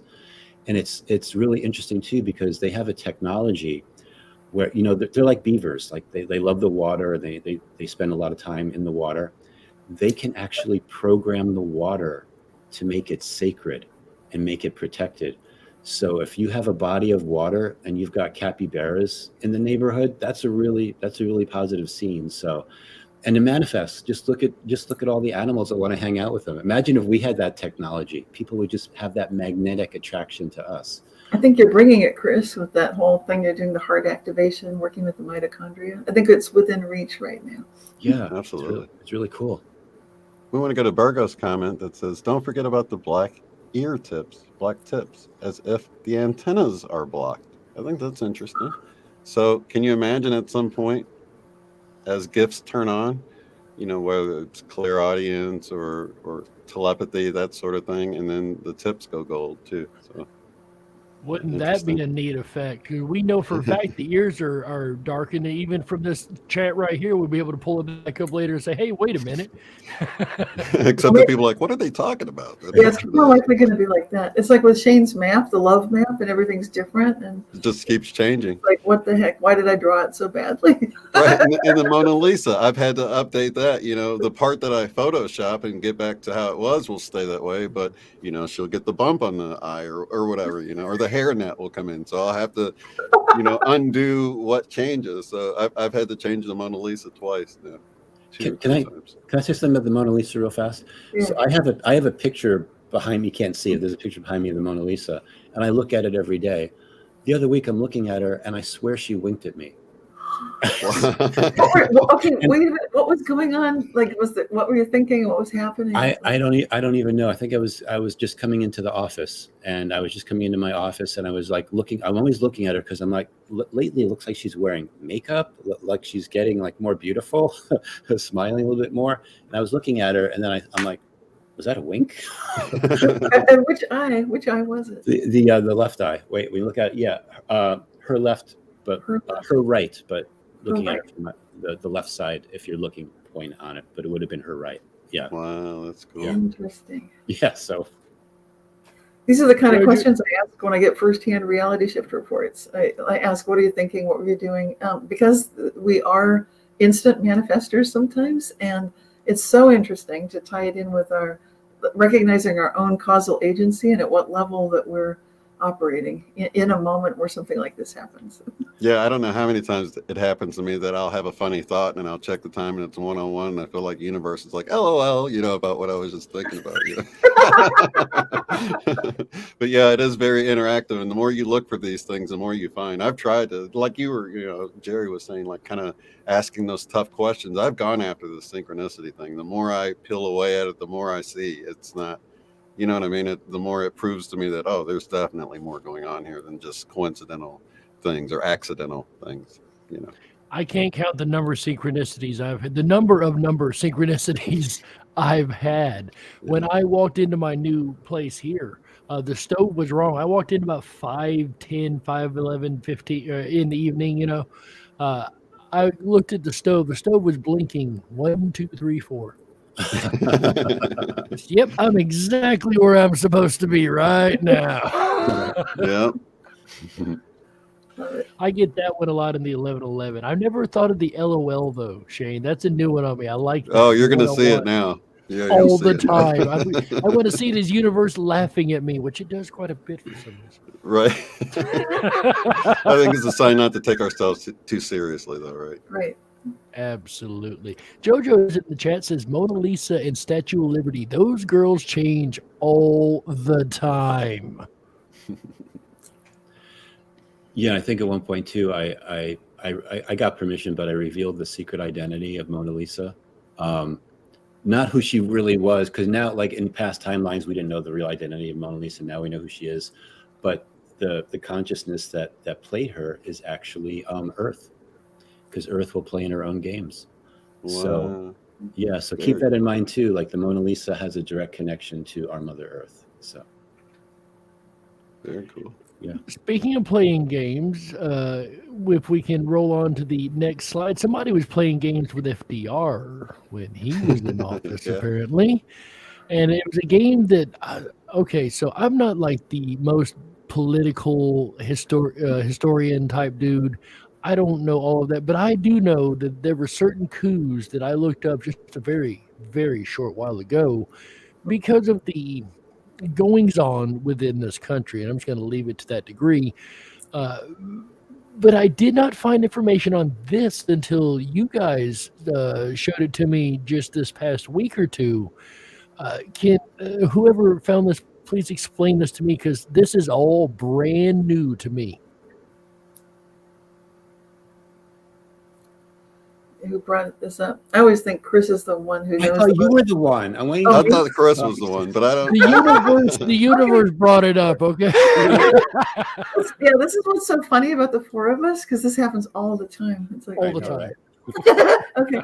Well, I'll just say first off the bat, I know that I saw this and I did not know what the heck they were talking about. So I think I may have heard about this, and then I'm wondering, wait a minute, if there was a coup attempt against Franklin Delano Roosevelt, then how come that wasn't ever brought up? Like any time ever in any of the history classes I took, high school, college, what have you, or the books that I've read or the magazines, never seen it. So there's this so-called business plot, which I've never heard of any of this, also called the Wall Street Pooch or push. I'm not sure how that would be. And then I'd wonder, what is this? Is this some German word? What? I'd have all kinds of questions, like, why are they calling it that? I don't know. I've never heard of it. It's very weird, and a lot of similarities with what we see going now. And a lot of the upset back then was about, I guess this guy is the one responsible for taking us off the gold standard. Right. And that's where it seems like it starts tying in with all kinds of things. Like Chris has done videos on the Quantum Businessman channel about the Titanic and so forth. And to me, it's like, what is going on here? And so I think I did run this past you guys and wondered, have any of you heard of this? I sure never did. And now it's been part of our history, a part of American history. I think they might have tried to downplay it a little bit, though. So, but somebody would have mentioned it, you know? Yeah, you would think. Yeah. And then there's accuracy in talking about FDR and how brave he was. Somebody would have said he stood. You know, I don't know how brave he was. I don't know what happened. You know, right? To me, the whole thing is like, this is really strange for those listening. And wondering what we're going on and on about. This is called the business plot, Wall Street Putsch, or Putsch, P-U-T-S-H or S-C-H, for those who are wondering why we can't quite or the White pronounce House Putsch. Putsch was an alleged political conspiracy in 1933 in the United States, a way to overthrow the government of President Franklin D. Roosevelt, something that seems like we've seen happen recently. Maybe not, I'm not sure. The conspirators had several $1 million, a stockpile of weapons, and even reached out to a retired Marine general, Smedley Darlington Butler, to lead their forces. However, it fell apart when Butler, instead of leading the forces, went to J. Edgar Hoover of the FBI, who reported this directly to FDR and thwarted the coup attempt that, like you said, I have never, ever heard of. This seems to me like one of Chris's timeline insertion things, right? Yeah, that's the first thing that came to mind. I thought, well, this looks like it fits in that whole puzzle somewhere. Don't know where. I don't know what this is. And it's... Yeah, I was going to say, like, I'm picking up, this could have something to do with, like, time travel residue. But there's so many things, like, these type of things in the historical record that you think you would have remembered or known about, but all of a sudden they pop in there, like the 1916 Black Tom Island explosion by German terrorists. 1920 Wall Street was bombed. I think they blamed it on the Italians, but another terrorist attack. 38 people were killed instantly, and like hundreds more were really seriously injured. So all these things being added into the timeline for some kind of a chess move by some faction to bring about something. In 1933, wasn't that when the Great Depression was at a certain peak? It would have been a perfect time to introduce something, because people are suffering, you know, they're going through really hard times in the United States. So yeah, this is something I definitely want to look further into this myself. I had never heard of it before. We just have way more questions than answers on this one, starting with the spelling of that word push. What's going on there? I can tell you that when Exactly. Chick Yeah, what is that Mandela Effect, myself and SMQ were doing a lot of historical research. Yeah. We found history within this particular period from the 20s through the 40s really in a very flux state.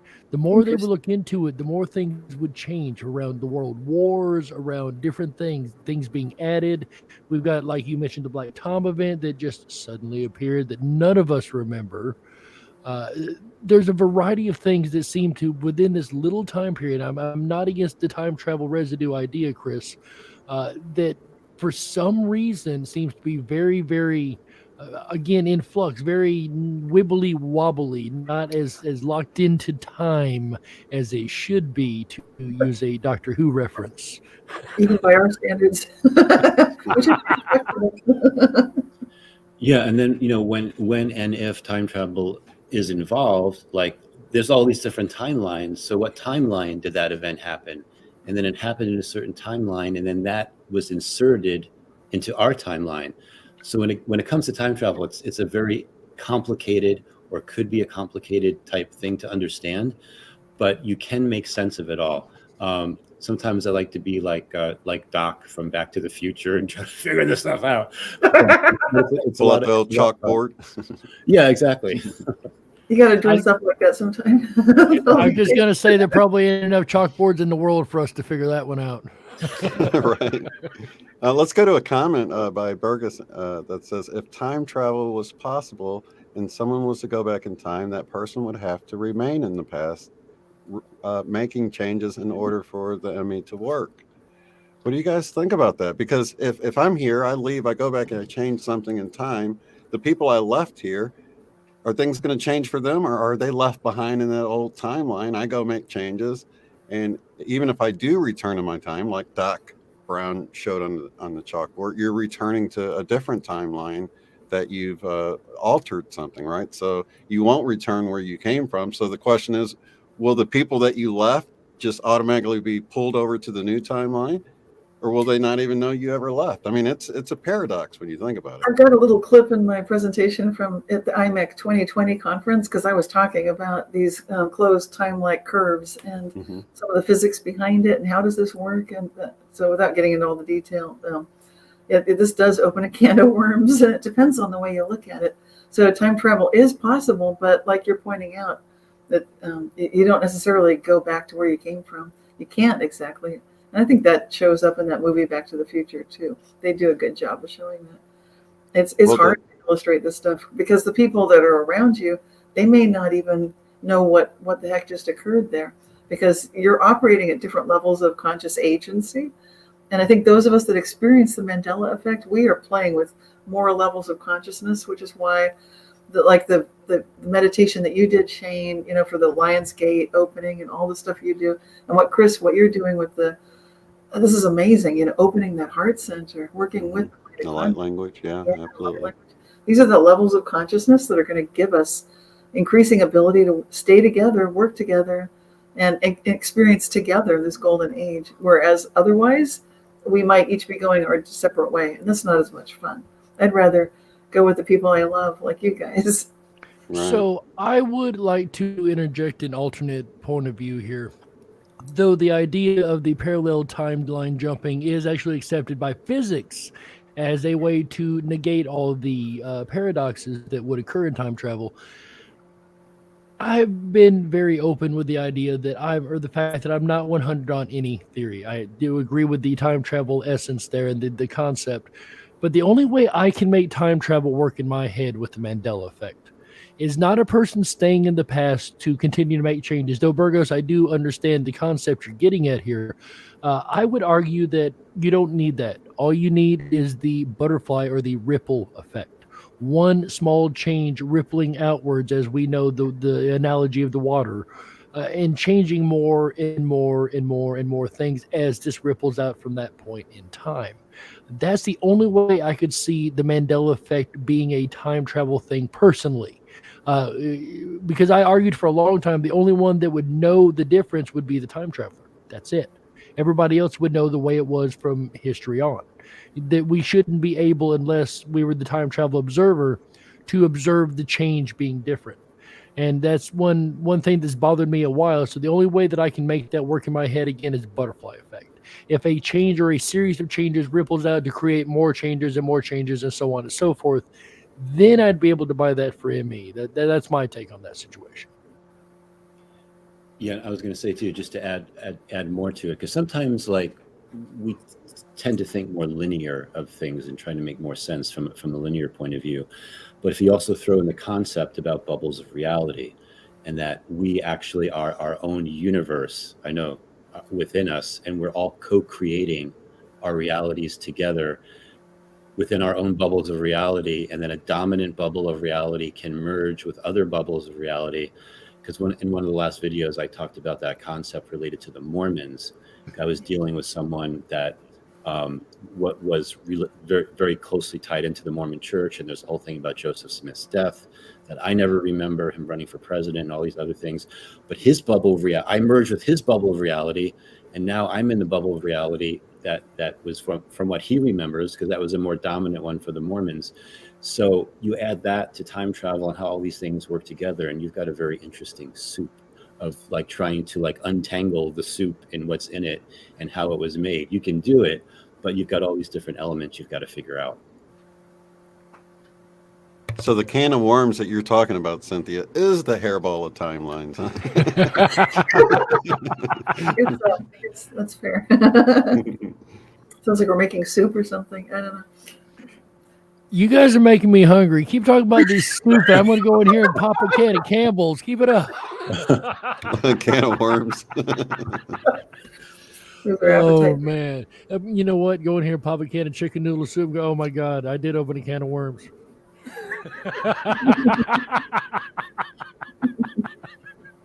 Oh, and the jokes are getting goofier by the minute. Go ahead, Shane. I was going to talk about the next slide coming up. The next slide. So it's quite miraculous, this one. This is a story, folks. I warned you in the beginning. This is the tearjerker. This is really a very incredible story. Shane, are you very well versed on this one? Because I know I read through the information and the documents in the story, and I was just mind blown. Well, should we play the clip first and then discuss? I think because it says a lot. I don't want to say it, just repeat a bunch of stuff. So Yeah, I can't remember exactly what. So in that case, producer, roll camera.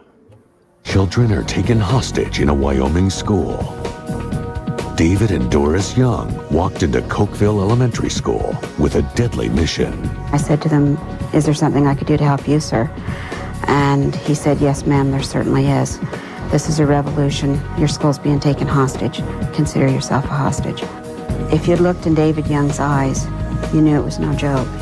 They're heavily armed, and a bomb is wired to David Young's body. He said the bomb was capable of blowing up the entire building. He said it will level this whole building and everyone in it. The hardest part of the whole thing was that I started out in this thing alone, and I couldn't warn anyone. The Youngs took Christine to the first grade classroom at gunpoint. They forced the school's 153 students and teachers into the tiny room. He said, "This is a revolution. I'm holding you hostage." And one of the girls in my class just went hysterical. He demanded a ransom of $2 million for each hostage. With police and parents waiting helplessly outside the school, the tension inside the classroom increased. We had children sick to their stomach, crying, and asking their teachers, "Why can't we go home? I want to go home." Young put down tape in the shape of a square. He and Doris sat inside it. He said if anyone else stepped into the square, he would set off the bomb. Although he was acting more disturbed, the children became calmer. It was just like this total peace and this comforting feeling just touched everybody. I guess you could explain it as peace. Always, that nothing could happen to us. It was just a feeling just to be relaxed and not to worry that you'll make it through it. Then the bomb went off. The room was almost instantaneous black. And we had teachers over there that were grabbing kids, trying to get them out through the classroom windows. This lady grabbed my hand and she pushed me out the window. And I don't know if I would have made it out because I was too afraid to move. That was the most frightening experience. Not knowing how many had left, if any, of my classmates. Somehow, the bombers were the only ones to die. And I heard Mr. Moore and a whole bunch of people would start yelling, we're all here, we all counted, we're all here. It was a great moment. We were very happy we were all alive. Then, the children started to tell strange accounts of how they survived. And I could see my youngest daughter, Katie, sitting on the ground, and she told me, Mommy, the angel saved us. I just kind of looked up and I saw this woman, and she told me that to listen to my brother and everything would be okay. And I looked up again and she wasn't there anymore. And then my brother came over and he told me to stay by the window and everything would be okay. And he walked back across the room and that's when the bomb went off. Several weeks later, Katie was surprised when she opened her mother's old locket. Inside, a photograph of her grandmother. My mother had passed away when I was 15 and a half years old. And I had very few pictures of her. She looked at this woman in this locket and said, that's who she is. That's the woman that helped me. But Katie had never seen her grandmother. When I saw the photo, they told me that she died, and I came to the realization that she had been sent to help me and that she was my guardian angel. Other children started to come forward with similar accounts. I did not want my own son, flesh and blood, going around saying that he saw an angel. To get to the truth, Hartley applied police techniques to his son Nathan. He said that he was sitting there and all of a sudden these angels came down through the ceiling, and one of them came up to him and just basically said, Nathan, I'm your great-grandmother, and what David and Doris are doing is wrong. And he said the bomb's gonna go off. Hartley showed his son a picture of his great-grandmother's. He says, that's her. He says, that's my guardian angel. He pointed to my Grandma Elliot. I says, Nathan, I says, why didn't you tell us this before? And he just looked at me and he says, Dad, you wouldn't believe me. Bomb experts said the explosion should have destroyed the entire classroom and everyone in it. Should have been 160 people dead. But someone or something saved the hostages' lives. A videotape made after the blast reveals a strange image burned into the wall. The children said it is the exact spot where one of the angels was standing. They're convinced they had help. That was a sign showing us, that yes, this was a miracle. Be grateful. I think there probably were angels in the room when the bomb went off. And so the image was just impacted on the wall. There's absolutely no way that we could have made it through that without some kind of help.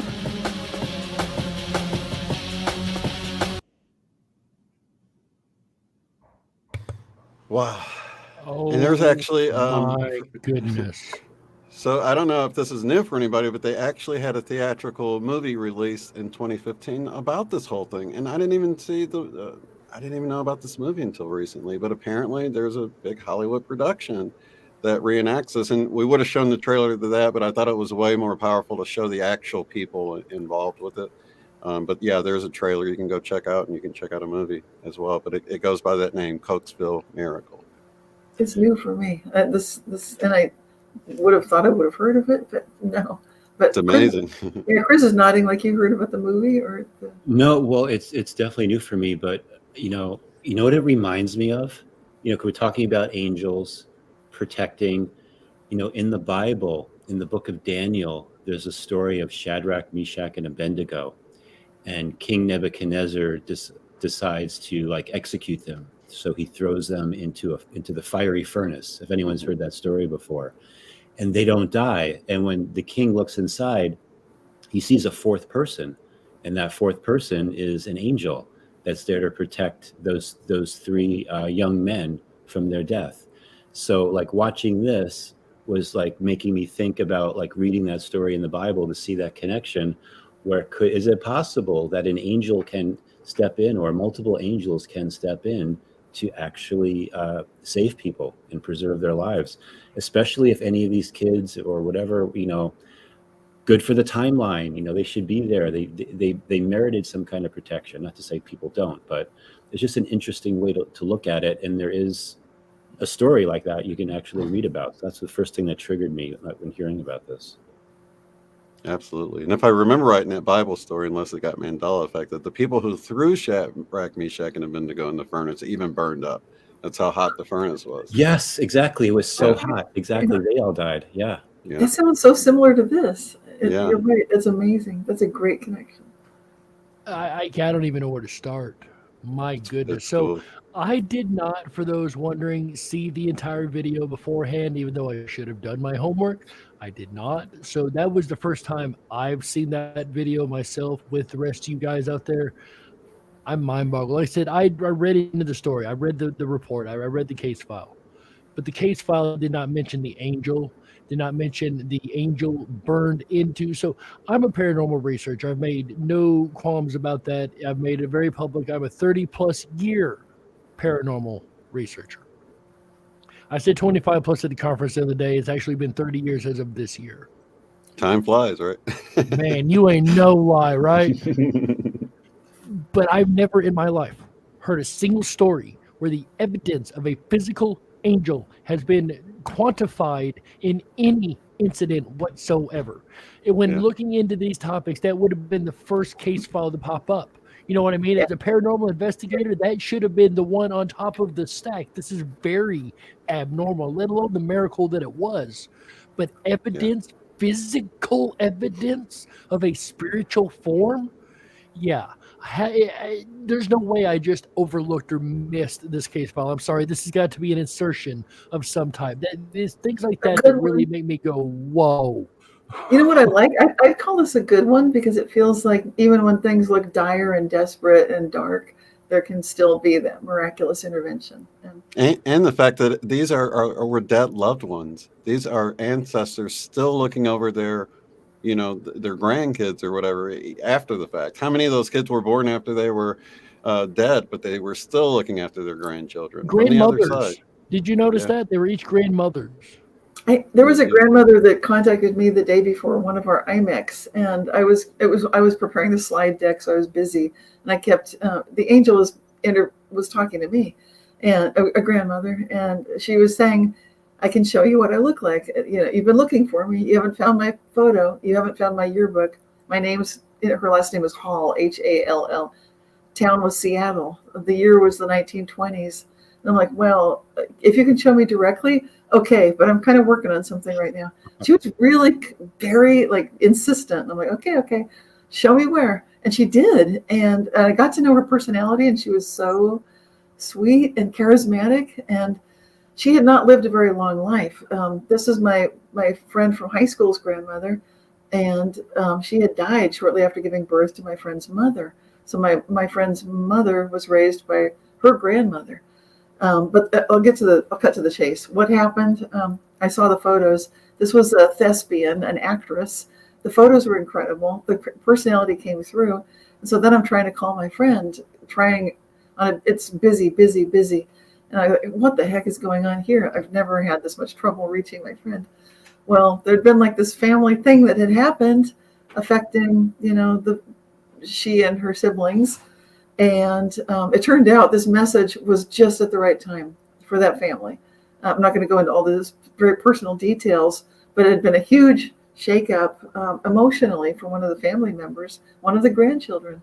And that the way that Incredible synchronicity, you're saying. it was not just a synchronicity. I mean, I'm working on something. Right. I'm talking to the grandmother, like, nice to hear from you. Can this wait? Like, no. Like, you got to be kidding me.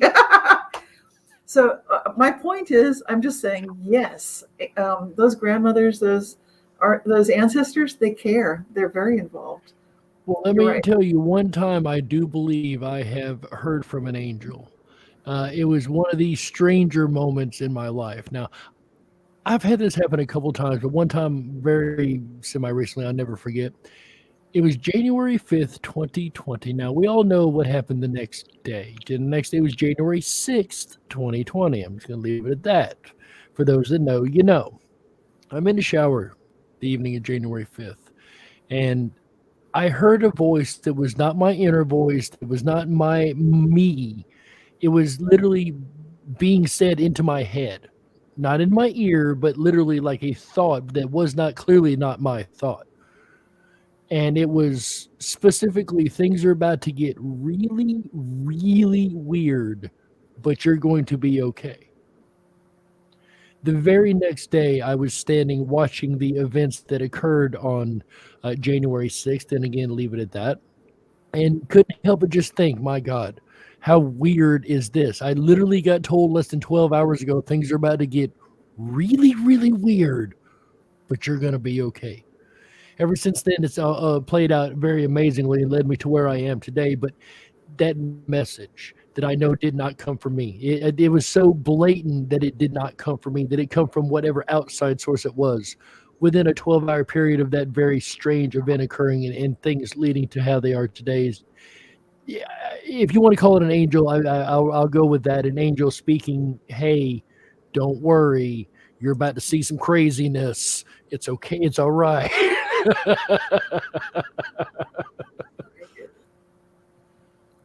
Yeah, I think these connections are so important. I think the angels are connecting us too. You know, it's like that. They care. They don't, just because they're gone, they're not gone. I love it. Well, I would say the angels have definitely had their hand in IMEC. There has been so many divine things that have happened within this group, and I'm not trying to brag for those listening, but when you have, how many grains of sand do you need, I guess you would say, when you have so many grains of sand, so many amazing divinity moments within a group of people, you have to step back and go, whoa, like there's something else guiding this. And of course, we all four know there's definitely something else guiding us. Thank goodness. And what is not guiding us would be a UFO, right? Have you been guided by a UFO before? I'm not. I've spotted one before, and I've tried to call them in and things like that. And it has happened. I don't know if it's successful or not, but I've never heard of any mass school sightings of UFOs until now. You know, up until about a year ago, I hadn't either. When I was doing my radio shows on this particular topic, I did a show on UFOs in schools. And I ran across this next case file we'll cover, producer, here on the next slide. Ruwa, Zimbabwe. There we go on screen. Aerial school UFO incident, 1994. So I did cover this as a case file, but I had not heard of this case file until I went to do the research for that show. And I've been in the ufology game for a long, long time. Shane, did you research on this one too, you said? This and the last story has just come into my awareness about the last year and a half or so. So I would think I would have heard about this one. I mean, it's huge. It adds a lot of validity to just the whole phenomenon. I mean, you got these children as eyewitnesses, so they don't really have the adult agenda of, you know, you can see, and there's live actual interviews with these kids, and they seem so believable to me. Actually, we have a clip if we, after everybody gives their initial thoughts, you know, we can play. Well, let's roll it, because I think we have 2 more segments after this, and we're going to we have a hard stop today. Yeah, let's go ahead and roll this. Roll clip, producer. In September 1994, over 60 children from this school in the suburbs of Harare, Zimbabwe, witnessed several objects landing and 2 beings coming out. Just over 2 months later, John and Dominique came to the scene to work with the children, their parents, and the teachers still suffering from shock. John, who essentially specialized in child psychiatry, devoted a great deal of time to interviewing the children. Something scared you, is that right? Yes. What scared you? The noise. What noise? The noise that we heard in the air. You heard a noise in the Yes. air? What was it like? Like a roar or a buzz or a hum or what kind of a noise? It was like someone was blowing a flute. It was scary myself. It was scary because you saw something yourself? Yes. Mm-hmm. I saw a little object hovering. It was quite big actually, and then there was little ones all around it. We saw something silver, and then we quickly ran to the logs, and we saw a silver thing, and we saw a man standing next to it. What did it feel like when he was looking at you? I felt scared. It felt scared? What was scary about it? Well, I felt scared because I've never seen such a person like that before. Did you see the eyes? What did they look like? They were going like that. Where was the pointy part? Was the pointy part in here, or was the pointy part out there? Up there. And what was the feeling when you looked at the eyes? It was scary. Mm-hmm. And what scary? Why? What made it scary? The eyes looked evil. Evil. Mm-hmm. And what was evil about them? Say what you mean by evil.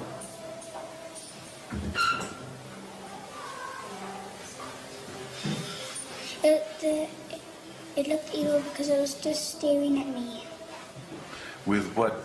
Staring at you as if what? As if to do what? As if it wanted to come and take us. As if it wanted to come and take you. That was the feeling you got? That it wanted you to go with it? Did you feel like you wanted to go with it? No. Did you feel, what was the effect on you when you felt it wanted to have you go with it? I just walked away and I started crying. They came running up here in such a panic. And I mean, even if we had staged it, they could not have run all together like that. Even if we practiced it, I don't know how many times. But they came up here like a living snake. And they just came, we were in a staff meeting and we just heard them screaming, ah, and then they were here, you know, and a child can't make that up. I was very skeptical in the beginning as well. I believed that they'd seen something, but I wasn't prepared to accept that it was anything supernatural or anything like that. But I think the consistency of what's been going on indicates that it was more than I was prepared to admit in the beginning. So both of them were running. One was running in the trees, and the other one was running across the ship, because there were also trees here. Mm-hmm. The eyes were like more pointed as they came in toward the center of the head, is that? No, more circular. And this was all black in here. All black. Now you've made pupils. Did they actually have pupils or black? White. What? The pupils were white like that. You saw white in the center? Yes, like that. Mm-hmm. Was he near the silver object, or was he far from No, it? on top. On top of the silver object. Okay. And did you look at him? Yes. Did he look at you? Yes, then he gave me the creeps, then I stopped looking Gave you at the him. creeps. Actually, in your drawing, you showed him standing up, didn't you? Yes, I had to draw him standing up because I couldn't draw him sitting.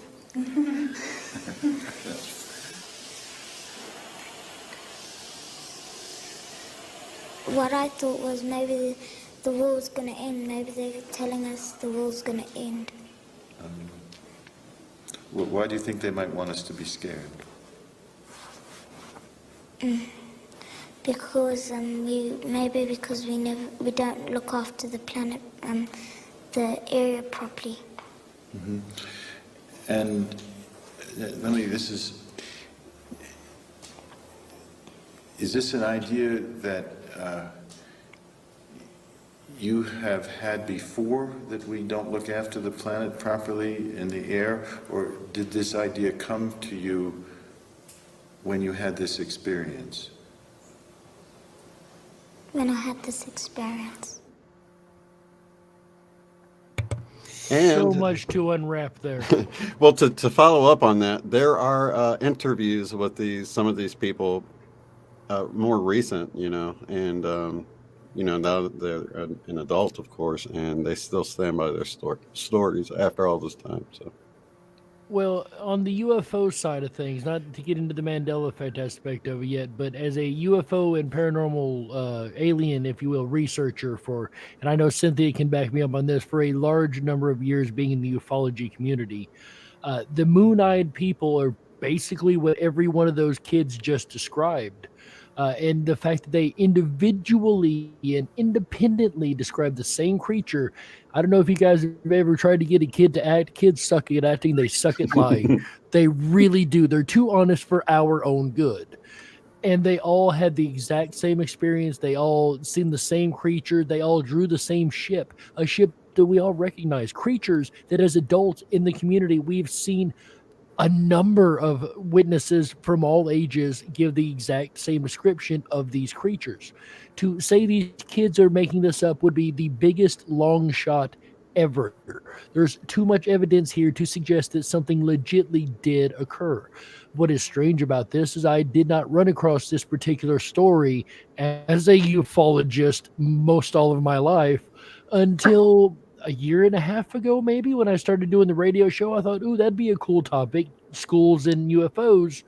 And that's when I found this story. Now, I'd like to know why I just found this story of this many witnesses to a UFO case, albeit in Zimbabwe, only a couple years ago when it happened in 1994. Cynthia, as a person from the same community that I also came out of, the UFO community, is this new to you? It's new to me too. I had not heard of this at all, and it seems like it's noteworthy, and it's quite an astonishing story. It should have gotten a lot of more coverage. And you're right, people in the field, they would be talking about it too. They'd say, well, it's kind of like the lady at Lourdes, where the children had these visions of together, that and we trust children because, like you said, they don't lie. They're not going to make things up. They have no agenda. And they're all together sharing this extraordinary experience. And here are dozens of children. I don't know how many there are, but quite a few. This is really powerful. It's new to me. If this is the same one I'm thinking of, the principal actually saw it too. And there may be another one because there are a couple of school case files in this particular area. I do believe the principals and all of them actually did glimpse the UFO briefly also at the time. Yeah, and if you research this too, 2 days before there were UFO sightings throughout Southern Africa. So this wasn't an isolated incident type of a thing. And I just wanted to add too that sometimes when there's these kind of encounters, there could be missing time, for example. It doesn't seem like that happened in this situation, but they did get a telepathic message that says with an environmental theme. That also could be indicating that these kids also got some kind of a DNA activation or something that got activated that may not be activated until later in their life, but something very positive could have happened to these kids. Like a seed planet, so to speak. Yeah, exactly. Right. Exactly, for a future time. Exactly. That's actually a much bigger point that you're hitting on than even maybe you realize, sir. The environmental theme, we know that the grays, the moon eyes, a number of different alien species that are reported within the ufology community all have the same message. A majority of the abductees come back with this same message about the environment of Earth and how we need to clean our act up and clean the Earth up. So for these kids to have the same message that we find in adult UFO cases and abduction cases, just another interesting piece of independent evidence that follows right in line with what we've already seen. I think it's like retro disclosure, right? It's like right. It's like this came out a while back. Yeah, and that's possible. And so if you're thinking, if they wanted to get a message through, if we're communicating with these moon eyes or other forms of conscious agency, you're right, exactly. This could be a way to gradually ripple back, that ripple thing you're talking about, Jerry. Yeah. And then the seeds that are planted, like what Chris is mentioning, and then it's like it's going both ways. It's kind of like this event shows up out of nowhere. I mean, for the kids that had it, they've known the whole time. It's just that most of the rest of the world somehow did not, which is interesting. Right. Yeah, like the bubble of reality concept. So if you're from Zimbabwe, of course we all know about that. But now that bubble of reality somehow merged into ours, and now we're finding out about it where we should have found out about it a long time ago. You're not the And only it does one seem to like it. think of the retro disclosure. Soul Spa actually mentioned it in the chat too. Yeah. Nice. So see above comment on retro disclosure, exactly what I'm thinking too. I don't know where that particular above comment was, but the fact that they're referencing it Very cool. in the same Yeah, way. but you it is. think. It's like it. You know, because there's this sort of shared consciousness we all have. The whole 100 monkey effect that they talk about, you know, but it's with humans too. So even now we're seeing how the Mandela effect's way more accepted than it was 5 years ago when I first came across it. Right. You know, like people I talked to that didn't really want to hear it. Now they're talking as if, oh, it's happening, you know, and so there is sort of this baseline consciousness of the group that seems like it gets raised when you do have these retro disclosure events happen, because now all of a sudden people have heard of this. It's not a Mandela effect for them, and they're way more open to something like this happening as a result of having watched this story, because you connect with these children as you hear them share their testimony, and you know, you can just feel the truth of what they're saying. I'm really grateful for it too, because of I think Absolutely. the next thing we'll be talking about is why we're grateful for this support. I don't know if you want to move into the next segment. Absolutely. Yeah, absolutely. I was going to say something, but I've lost my train of thought on that. So let's roll the train into this next station here as we talk about search bias, search neutrality, and search engine regulation. So a while back, I ran across the dead internet theory. This is the idea that the internet's full of bots. Now, it's something that I entertain but haven't put a whole lot of faith in. Until a couple days ago, we ran across some videos, and I'm not sure if this is the first or second video he put out on this. Bright Insights, I do believe, is the channel. He's the one that introduced me to the dead internet theory, too. He's been doing some research on the internet, or trying to research the internet itself, actually, in a very strange twist of events. Can we go ahead and would we like to play this video real quick, folks? Yeah, let's play, because it's the second one, so he kind of summarizes the first video. And Perfect. Yeah, let's roll it. My God, what they're doing to the internet right now as far as internet search results is far worse than even I had realized. In my previous video, I showed what happens when you Google certain topics, or any topic, whether it be something controversial or something benign, and how it will show hundreds of millions and even billions of search results. But when you scroll over just a few dozen pages, it just stops dead in its tracks. And upon doing some further experimenting into this, because I read many comments and people asking what happens when you use alternative platforms like DuckDuckGo and others. So upon doing some experimentation, I found that it's even far worse than I had realized. And this is really important because certain people had some feedback saying that, okay, this is nothing sinister, this is nothing, conspiratorial, it just has to do with data and how the internet search engines work. But let me just jump into this to show you just how bad things truly are involving the controlling of information. Okay, so here I am back at Bing, which is the second largest search engine after Google/YouTube. And here I am, I just type in this simple little date, which we all are aware of, and as you can see, we have 8.7 billion search results.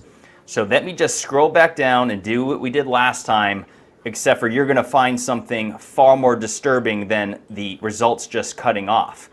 So give this just a second, and notice that at the top, every time I go to another page, they throw Wikipedia at the very, very top. But start to notice some of these reoccurring titles. Ex-officer, police officer gets 7 years in prison. After Mar-a-Lago search, users on pro-Trump, blah, blah, blah, blah, blah. So just wait for it, because you're going to see very quickly the same thing over and over and over again. Look at this. Mar-a-Lago, sorry, it keeps highlighting everything, but look at this here. Keep watching. After Mar-a-Lago users, blah, blah, blah, from NBC News. So that's page 13. Let's go to page 15. Again, Wikipedia. Go down. Same article right here. Ex-officer gets 7 years. NBC News, Mar-a-Lago golf course, blah, blah, blah. This same one, NBC News, after Mar-a-Lago, blah, blah, blah. Go to page 17. Same thing. Look, this article as well from Wikipedia. January 6th. Look at this. Over and over again. Look, Page 17. Let's go to 19. Look at this.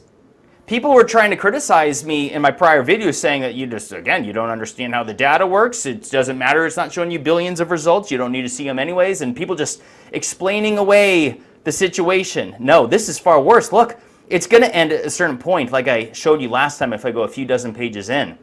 Go watch that previous video. But this is even worse than that. This is quite literally shockingly worse than I had imagined. Look, it's the same articles over and over and over again. On page 25, going on to page 27. Look, same thing over and over and over again. Page 29, same thing over and over and over again. Do you get the point? I'm not even going to bother showing you how far this goes. I don't even care because, well, I do care, but I want to show you what happens. Let's go to Yahoo, which I trashed on last time. And you're going to see something. Look, you see I already searched for it. So watch this. About 130 million results, far less than Bing or Google. But watch this. Let me just scroll over, page 5. Let me go to page 7. Just wait for it. I'm just going to go several pages in. And you might start to see a reoccurring theme. Pay attention. Look, that same NBC News result. Ex-police officer gets 7 years. Wait for it. Because this one seems to be mixing in other articles as well. But here we go. Look, the Wikipedia page. Look at these results. Pay close attention. Look, these are all the same ones. Totally different search engine. Look, same thing. They're all the same. How many? Look, we're on page 21. Let's jump to 23. Look, same exact stuff all over again. Page 25. Look, this is disturbing. I thought it running out of results after a few pages, several dozen pages in was not just bizarre, but disturbing as well. But I didn't actually look to read all the different articles. I paid attention to see that they're all mainstream articles, and that was the point I made in the last video. Look, I'm 33 pages in. It's the same results. So let's go to DuckDuckGo, which is supposed to be the good one, right? Well, stand by. Now, what's interesting about DuckDuckGo is that they don't show you the page or the results number, but, well, it will. See, look, they're more nuanced. See, hold on. See right here? So I'm just going to keep hitting more results, just laid out differently. You can see it said 3 right here. So you'll notice, so let me just keep going. So let's go to page 4. Hold on a second. Bear with me because, so notice how they're going to throw Wikipedia at the very top. And look, we're 4 pages in and it's the same exact stuff as you were seeing on Bing and Yahoo. So hold on. Let me go to page 5.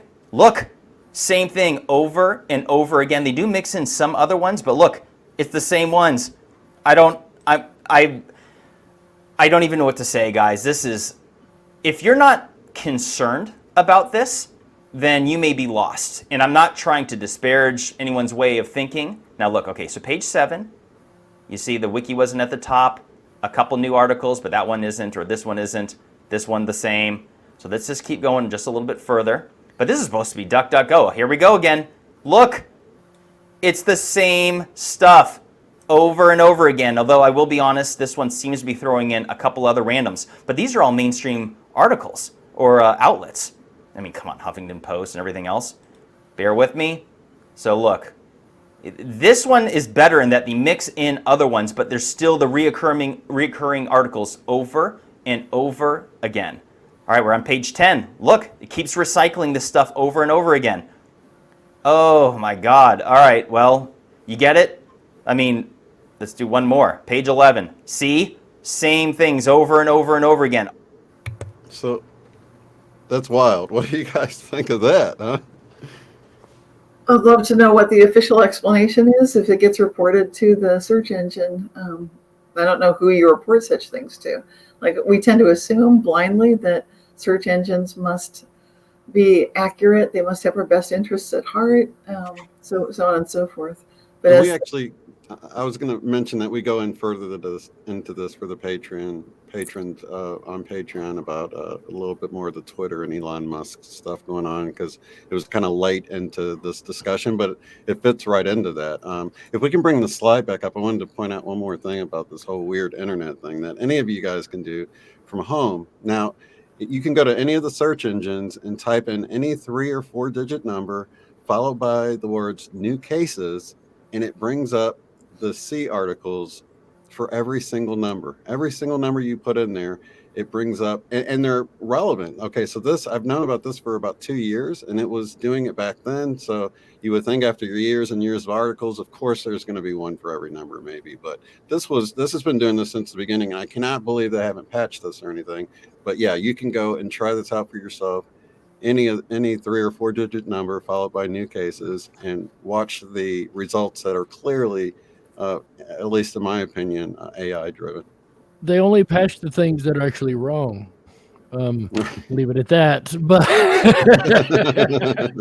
this is disturbing to me on a whole different level. Not the fact, well, I mean, it's very disturbing what he showed us, but we're researchers. As researchers, we need a good base of information, especially when we're doing Mandela Effect research. We need to be able to find the residue, to find the articles, to find the stuff that is on a personal web page opposed to the mainstream media's loud voice trying to talk nicely, screaming at us about different things. So when it comes to being a researcher, that is very, very problematic, that I'm going to go 90 pages in and I'm going to get the same results I had on page 30. Or I'm going to go 500 pages in, I'm still going to have the same results I had on page 30.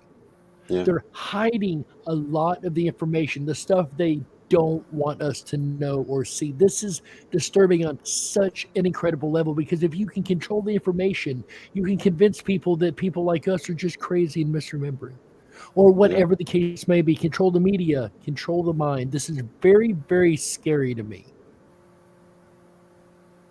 It's almost like going into Baskin Robbins and they offer up Neapolitan, but tell you that's all 31 flavors or whatever it is. Do you know what I'm saying? It's like you feel like you're still getting all the choices you had before, but you're really not. You're getting exactly the flavors they want you to have. And some of us remember the internet from those Wild West days, when it was brand new in the 1990s. That's when I started my website. It's still pretty much the same, but that's due to the fact that I'm keeping archives there. So I haven't been able to migrate it properly without losing the content. But anyway, I remember when I would do searches, and it was a whole different experience. And there were really lively websites out there, and you could interact with the people that were creating that content. And lately, it doesn't seem like the same vibe, if you know what I mean, in the internet. Yeah. And you could scroll far enough to find your own website way down on page, 82 or something. You can't do that anymore. Right. Like, I don't even know if our website shows up, IMEC. I don't know. I think you'd have to be really specific about it to what you're looking for. Right. Yeah. Yeah, and if you take the word government in Latin, govern means to control, and mente means the mind control. If you can control the flow of information, like George Orwell's 1984, you can control the people by the information they're provided.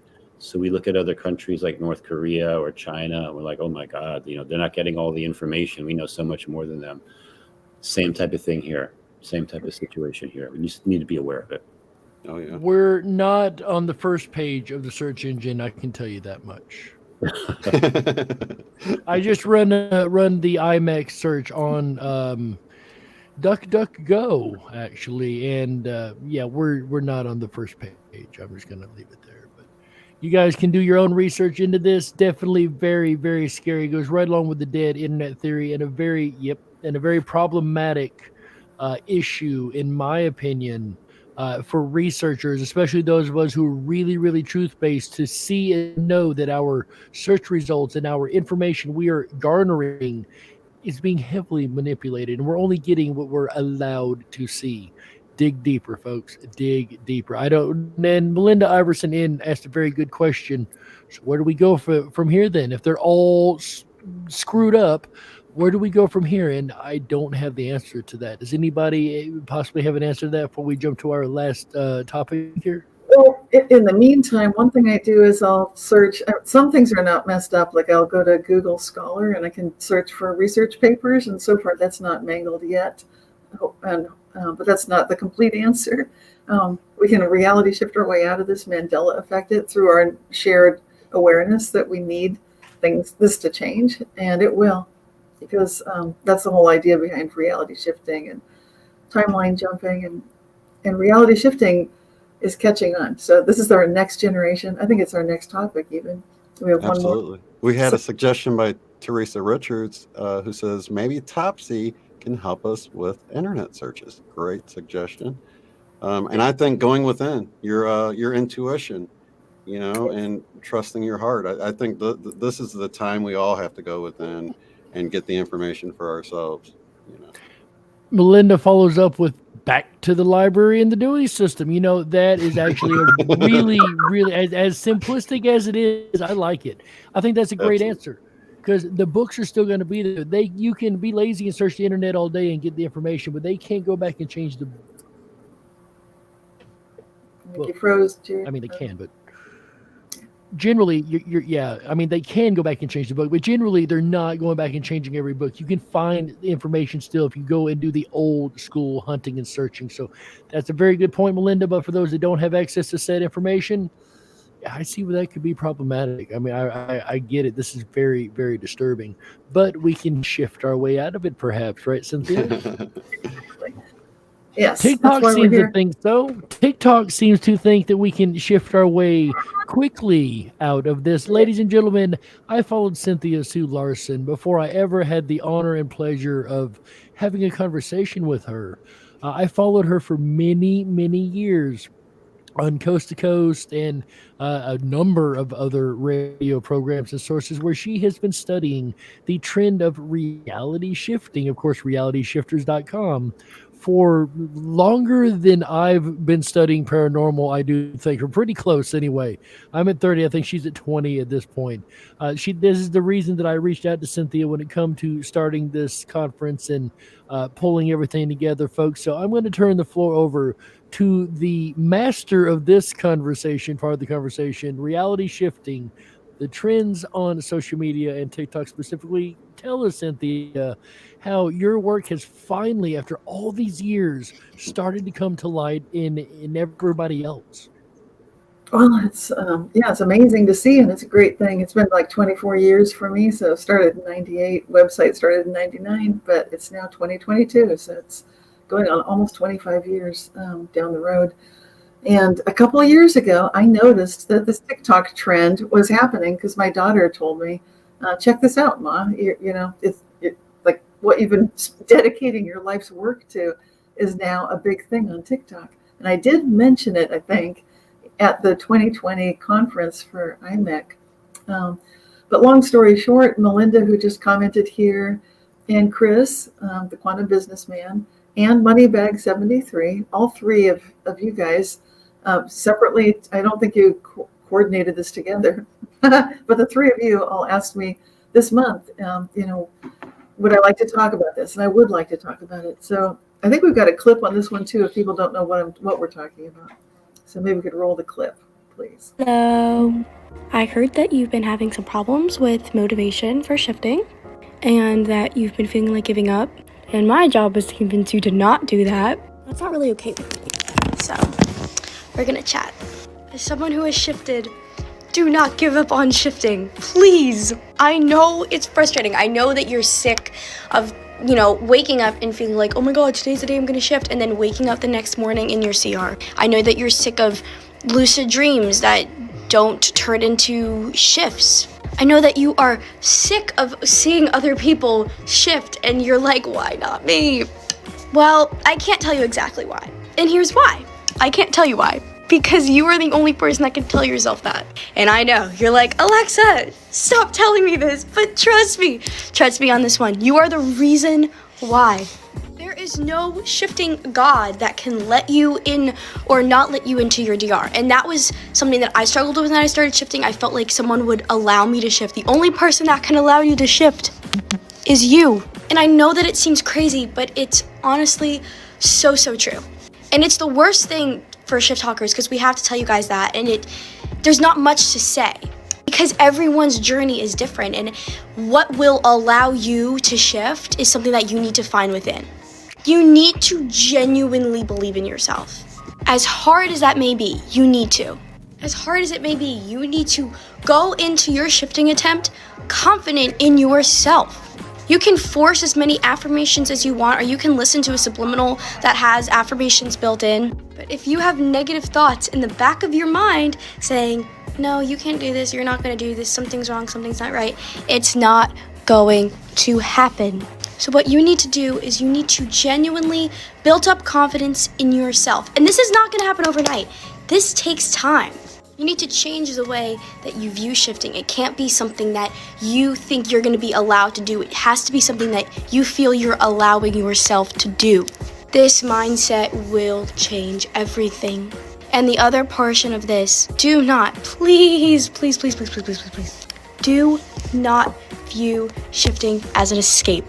Because if you are resorting to shifting because you're going through a lot in your CR and you have a lot going on, you're not going to shift. I mean, you might, but chances are you're not.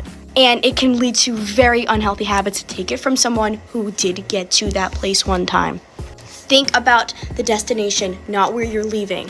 Become more appreciative of this reality. And I know it can get hard, trust me. But start to think about what you're grateful for here. Because when you put less pressure on shifting, you will. Okay, now go try. Yeah. Well, yeah, that was, and there are so many videos on TikTok, and they're short. They're usually 1 minute in length or less. And you get, there's some buzz here, some terminologies, CR, current reality, DR, desired reality. So if you're catching the buzzwords, but this is the way you have to talk when you just got 60 seconds.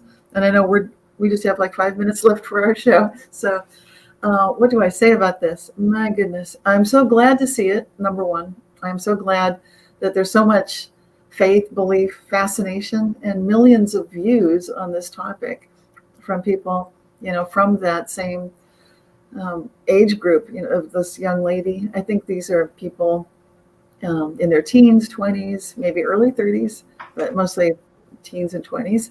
And they're finding that reality shifting is quite real and is a very personal journey. All the things she's saying really capture that kind of feeling. I did a video on YouTube about this, describing a little bit more about the idea of the lucid dreaming, the reality shifting, how that goes together, the beliefs, the individual nature of it. It's a huge topic.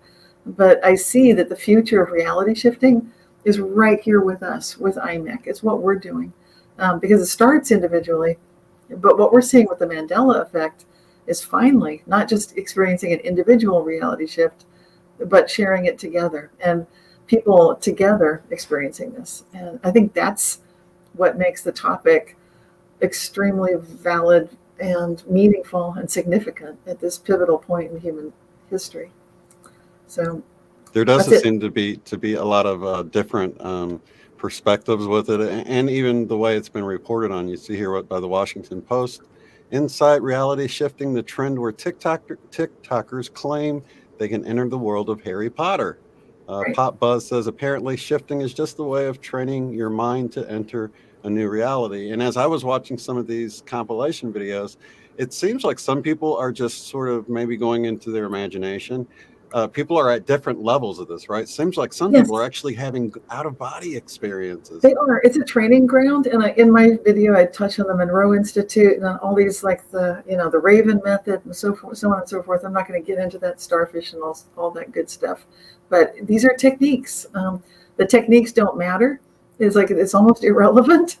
You don't have to go to the Monroe Institute. You don't have to do the Raven method or the starfish. You don't have to do any of that. But it is an individual path. It's inside yourself, and it's taking the law of attraction to a whole new level. It's like law of attraction on steroids, and our young people are right there. And this is real. This is what I've been talking about.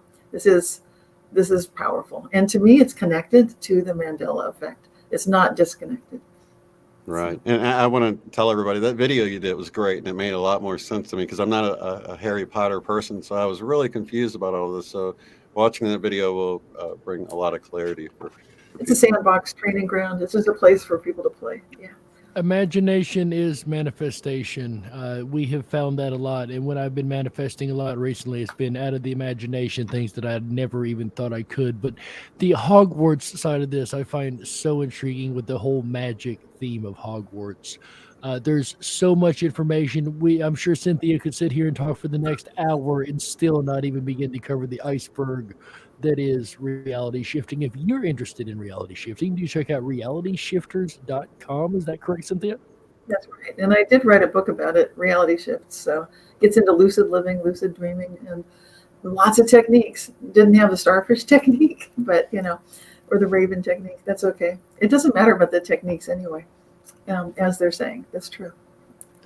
And I just want to say that Cynthia is the fairy godmother of reality shifting for sure. I second that. I think that's her new title. If I'm father of IMEC, she's fairy godmother of reality shifting. That's great. Love it.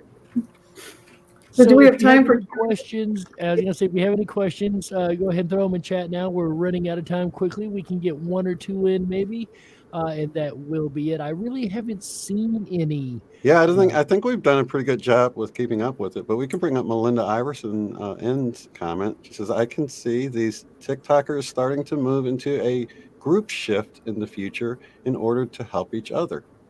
And yes. I totally agree. That's what, a lot of the work we've done with group meditations and intention meditations is all about. Because the more power you have, the more, the bigger group you have, the whole Power of 8 idea, by Lynn McTaggart. So. Yeah. Okay, we do have a question here. Oh, go ahead. No, you should. We'll do the question. The question is, I love this, Morris. Morris asks, will the IMEC conference be in the same place in all timelines? Asking for multiple friends. It'll be multidimensional. I will have to tell you, no, it will not be in the same place in all timelines. Most definitely different. Some of them may still be in Ketchum, right? Yeah, that's right. But you're still living there, so it's not this timeline, so it won't be Ketchum. Right. That's actually a really good question. I like that. It brings in a lot of topics that, of course, we don't have anywhere near the amount of time needed to discuss it, but I don't think it'll be in all timelines. Maybe you have to talk to your other timeline friends over there and let us know the answer to that question. When you find out, do you think they're actually shifting to another reality, an actual reality, or is it just imagination, says Soul Spa University, in relation to the TikTok reality shifters? No, they're talking about the real thing. This is not just, they start off, and to me, the Hogwarts is a training ground, so they're doing what looks like astral travel, Monroe Institute, lucid dreaming stuff. But then their goal is to get to their desired reality, that DR. So they're going from their CR, the current reality, to the DR. And it's for real. They're sincere. They're noticing that when they come through a shift, they'll see the changes that we all know from reality shifting, from timeline jumping, from all this good stuff, that you'll see your friends will be different. It's like they all had, like Jerry said at the first conference, they all had a personality, musical chairs or what have you. You'll see absolute evidence for real. Yeah. And I would like to say that from what I've done with my little bit of watching videos, it appears to me that there's like a little bit of everything, going back to the question from Soul Spa University. Do you think if they're actually shifting or not? I think some people are actually shifting. I think some people are maybe lucid dreaming. I think other people are doing things with their imagination, but I definitely have seen some people that truly seem to be shifting. But I've also heard other people say you can't change your CR, your current reality. You can only go to this desired reality and things like that. So there does seem to be some confusion with it. And some people that don't realize how much of the current reality can shift into something new.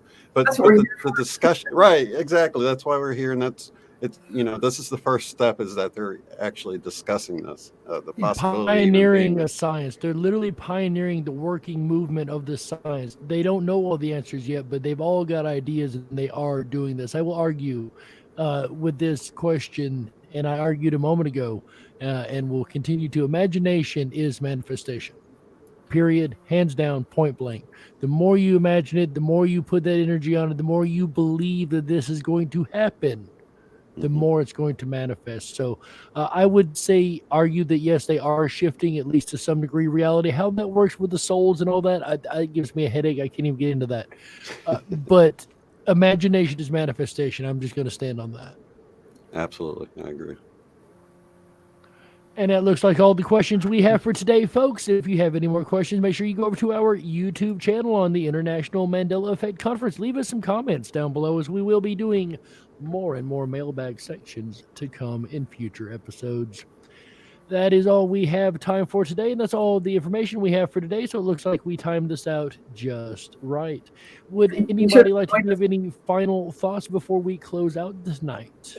We'll be back Wednesday, September 28th, same time, same place here on YouTube. So thank you. Yeah, want to make sure we mention that.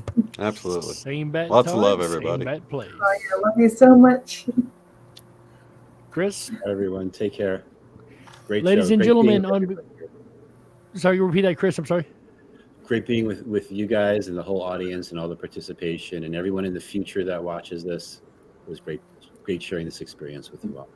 Absolutely. Namaste. With that said, ladies and gentlemen, on behalf of Cynthia Sue Larson, Shane Robinson, Christopher Anatra, you know him as the Quantum Businessman. Businessman. I'm changing. Yay! Business to blissness. Businessman, the Quantum Businessman. Getting down to blissness.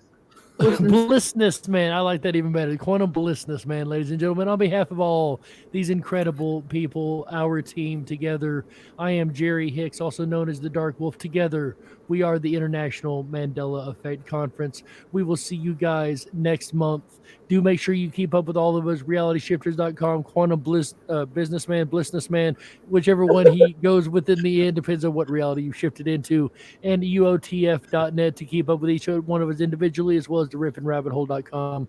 On behalf of everybody here at IMEC, remember always, folks, together we go.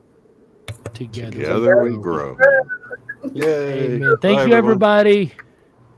Love you so much.